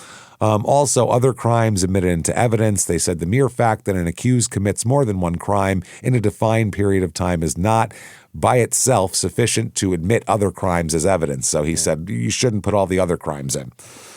And that guy was probably upset when he started talking to. He's like, "Oh, don't do this. I'm going to have to go to court about this." Oh, man. I'm already going to too much court about this DUI. I got so much going on. It's affirmed. Yeah. Well, the convictions, the 5-member court is unanimous. The dissent, though, is taken because on the sentence, the court is split 3-2 on that. Really? In favor of the death sentence. They said that, the dissenting opinion said, I firmly believe if you take a life, you should lose yours. That was a quote from a juror questionnaire. Said that guy shouldn't be on the jury because he doesn't have another lane to go in here. Right. There's other appeals, federal habeas, all that shit. Anyway, he turns into a model prisoner. Mm-hmm. Model. Because he doesn't have a shotgun. Yeah, that's what I mean. When he's institutionalized, he does just fine. Also, nobody will listen to him. Nobody respects him.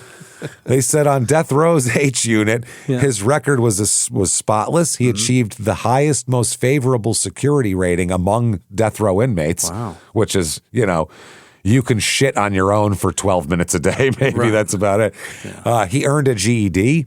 Yeah. Then he also educated himself. They said that he taught himself higher mathematics and physics and multiple foreign languages.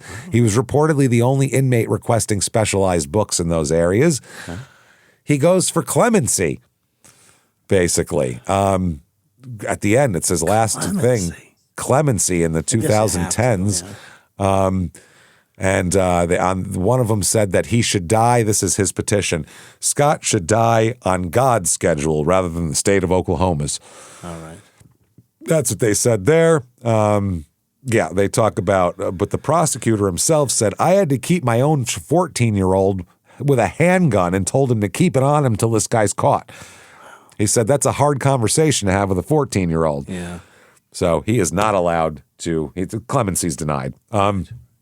They try to say he's got a spiritual advisor, Reverend Dr. Jeff Hood, an Arkansas-based minister, theologian, and anti-death penalty guy. Oh. He's his spiritual advisor. Yeah. They fucking say that he won't be allowed into the execution chamber because he's against the death penalty and they don't want any protests.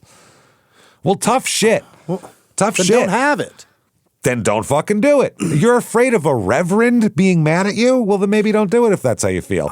I don't recall seeing many reverends with picket signs unless they said something horrible from Westboro. No, they do. Church people protest death penalty shit all the time. Yeah, but because it's against every tenet of Christianity. So I've never seen a preacher in the death chamber walking back and forth across the window with a picket sign. Never. And that's what's so stupid. They're doing it just to be punitive. Yeah. And the court agrees and said, you pick whoever you want to be a religious. It's not like he picked some crazy person, then said he's a religious advisor. The guy's a minister and this is what he does. And basically he has to agree that he will not interfere or have any outbursts, the same rules everybody else has. And the guy says, yes, I'm an adult. I don't have to protest in the fucking chamber, of course. So they reversed course the day before the execution to let him in. They consulted with the Cantrell family, who were worried the lawsuit might delay the execution. So they said, let whoever you want in as long as you kill him, basically. So January 12th, 2023 is execution day. Last meal, Jimmy. January 12th. January 12th, Just 2023. 2 years ago. 3 years ago. Yeah, 3 years ago. In Last Oklahoma, meal. what did he get? A pulled pork? Medium rare ribeye steak. Not bad. Of course, Yeah. which is a good Oklahoma. They're big on beef there. And 2 sides of fries. A good choice. That's Not it? bad. That's it. No ice cream, no nothing. His last words were, quote, I am at peace. My conscience is clear completely. I love my children. I don't give a shit. Don't care. Then he mouthed, I love you. Half the press said he mouthed it toward his daughter. And half the press said that he was communicating with an attorney in the far corner of the room. I think it was his daughter, probably. I assure you it was his daughter. All right.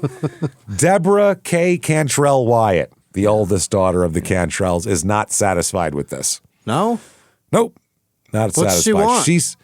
She spent nearly 20 years as the public voice of the family. She said was held hostage by the court system and refused to call it closure. That's not closure. What does she want? I don't know. Did he stuff the guy full of Yes, because stuff him full of Snickers. I think it's stuff him full of Snickers bars and hang him from a tree outside and let the fucking kids beat him with a stick till candy rains down upon them. I don't know what she wants. It sounds like she wants 5 healthy swings at his head with a hatchet and a shotgun blast. Well, yeah, that's not how this works, though, we in can't civilized society. She said she didn't believe in the word closure. The only real closure would be her parents walking back through the door. Well, they'd be dead anyway, first of all. Debbie. And second of all, that's not possible. And you know that. Stop being, that's childish. And that wasn't happening. What she wanted, she said, was to detach her parents' memory from the man who killed them. Well, that's not possible either. You can't, They were it's just killed not in a way possible. That's going to, It sucks. I hope she has a good therapist today. I hope she has a change of heart in her therapy and she gets through the. She's angry and it's clear and I understand that. That's why I don't want to attack her because she's hurting. That's why she's saying this. She's in pain. She said that. She said she wouldn't say his name. She called the execution at most a bookend to a day almost 20 years earlier with a whole lot of stories in between. And she was blunt. She said too many people who should have been there to see this were already gone because it had taken too long. It's only taken 20 years. That's not bad, actually. Pretty good. For all the appeals. Not even 18 years or something. Come on, man. After the execution, several members of the Cantrell family spoke about the pain they've endured, and it's horrible pain, and the length of time.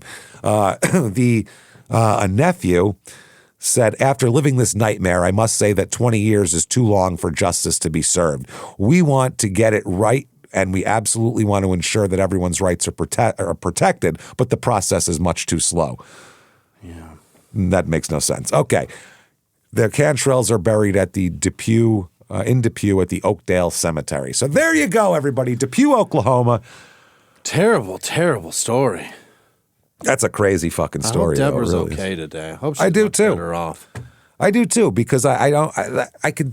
Going through life pissed off like that's no way to do it. It's not good for her.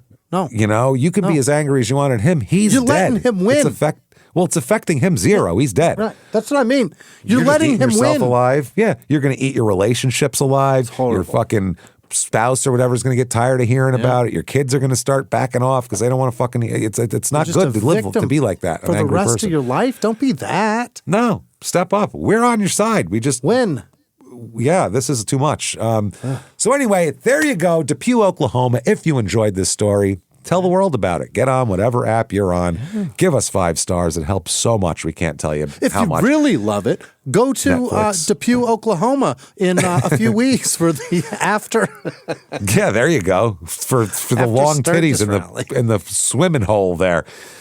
Where was I now? Sorry. Give 2 thumbs up that's on all right. Netflix. Yeah, 2 thumbs up. Give them on Netflix. Do all of that. Definitely follow on social media at Small Town Murder on Instagram, at Small Town Pod on Facebook. Certainly head over to shutupandgivememurder.com and get your tickets for live shows. Oh, my Christ. Here we go. Milwaukee on the 18th is about sold out, 18th of September. Minneapolis, September 19th. Tickets left for that. Get them right now at the State Theater. Dallas, Texas on October 3rd. October 16th, San Jose. The 17th, Sacramento. November 13th in Terrytown. Those are just about sold out. And November 14th in Boston. ShutUpAndGiveMeMurder.com is where you get those. Get Patreon, everybody. Patreon.com/CrimeInSports is where you get all of the bonus material. Anybody $5 a month or above, you get everything we put out, and that is immediately upon subscription. You get over almost 400 back bonus episodes. Then you get new ones every other week, one Crime and Sports, one Small Town Murder, and you get them all, everybody. Can't lose. This week, we're going to talk about old-timey articles for Crime and Sports, which is a crowd favorite. They're fucking insane and hilarious. Small Town Murder, another crowd favorite here. Love After Lockup, Season 7. Will Moo Moo get his throuple? Let's all find out together. Do that. Patreon.com/CrimeInSports. In addition to that, you also get every damn show we put out ad-free as well, even Crime and Sports and Your Stupid Opinions. And on top of that, you get a shout-out, which is right goddamn now. Jimmy, hit me with the names of the best fucking people on this earth who would never, ever wish death upon us in horrible circumstances or try to kill us either. Jimmy, hit me with them right goddamn now. This week's executive producer, Liz Vasquez, Sarah Jane Surridge, Ryan Paxton, Skylar Wetzel. Happy birthday, Weitzel, Wurzel, Skylar. Happy hour checking in Kilgore, Texas. And Gary Howard is in Ray, Ohio. Damn, Gary, getting far away. Yeah, the heavy metal scientist Steve. Remember Steve? Hey, fuck yeah, I remember miss him him. so Great guy. much. He's such a wonderful man. Heavy metal Still with scientist, us. hell yeah. He got Fuck a doctorate now, this guy. It's a Well, my goddamn goodness. doctor. Dr. So, Heavy Metal Scientist. His knuckles are all tattooed, and he wears like fucking Freebird rings and shit. He's been listening to us forever. Do you remember him from Philly? Love him. Fuck yeah, I remember him. it's the Yeah. best. Hell yeah, I remember that guy. Yeah, I love it. I love our Philly people. Holyosaurus? Remember that guy. Holyosaur. He complimented my Prism shirt. So Oh, is yes, that I a remember Prism him very shirt? well. Prism. It was an old cable network in yeah. Philly in the TV, 70s and 80s. Sorry, Other go ahead. producers this week, Peyton Meadows, Janice Hill, Kelsey Porter, Casey with no last name, Sarah Powers, KJ Bren, Sarah Dybert, Rebecca Ross, TJ Whitley, Dakota Lother, Mackenzie Starr, Alexa, hell yeah, Kukos, I don't know, Tim Bush, Devin with no last name, Beth Vander Hoek, Catherine Collins, C with no last name, CEE. Not just the letter. Chad Smith, Clay Brees, Woonmi is a first name. That's not a last name. Woonmi. Wow. That's an African name, right? My friend Asha Woonmi was pretty cool. I imagine Woonmi is something around there. All right. Cool JJ fucking Caro. name. I like it. Breezy with no last name. Len with no last name. Raven with no last name. Bambi with no last name. Familia Papini. The Should I Papini change my family. Should I change my name? What is it? What was the name again? Woonmi. Woonmi. Should I change my name? Woonmi Petrogallo? You think that would be good, or would I be really confusing? I think at it's that a point? gal's name, but I don't know. I don't know the culture. It may be. Never heard of it. Who cares what it is? I think I could throw down with that. Yeah. It could be like Shannon. Who knows? Why? Yeah, you never know. Ashley. There's lots of Leslie. There's plenty Let's of Lynn. go, Tracy. All sorts of.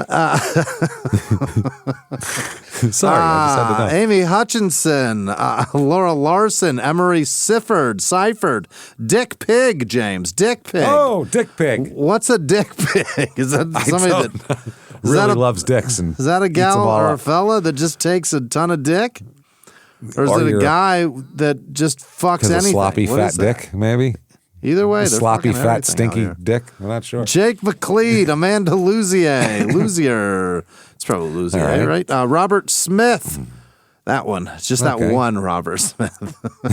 I dare you to find him. Cale Powers, Sean Klotz. Okay.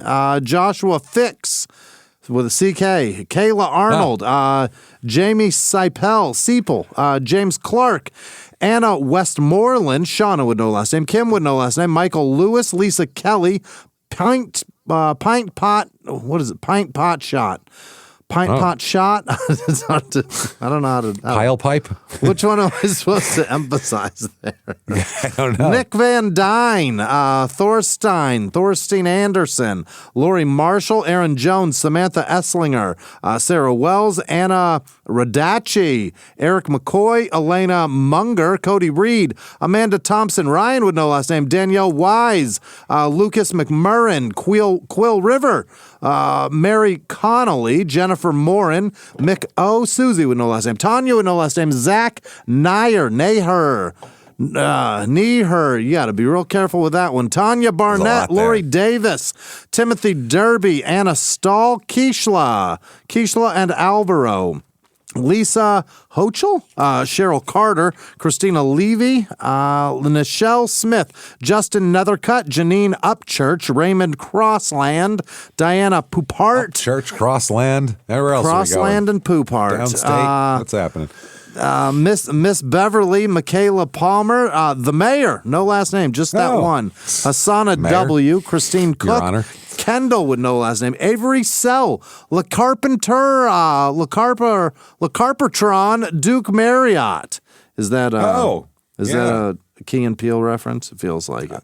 I don't know. Craig McAvanna. McAvanna. Tammy DeFord, Jeanette with no last name, Sarah Rumler, Emily with no last name, Mr. Blister, that's gross, Crystal Baller, Alexis Wilson, Michael Learned, Carla Clark, Dan Chamberlain, Spencer Anderson, Kirsten Valerie, Sarah with no last name, Hope Lerner, Nancy the Second, Natasha with no last name, Phil Saxton, Duke of New York, Allison with no last name, Barbara Slater, Chris Owen, Melanie Kading, Paul Flynn, Stephen Grainer, Maddie Port, Seagra 21, KME Parati, Eric Russell, Cindy Lassese, Sarah Poop, nope, that's Pop, Adorable Oracle, Derek Sally, Veronica Ruiz, Randy Cadet, James Brizendine, P.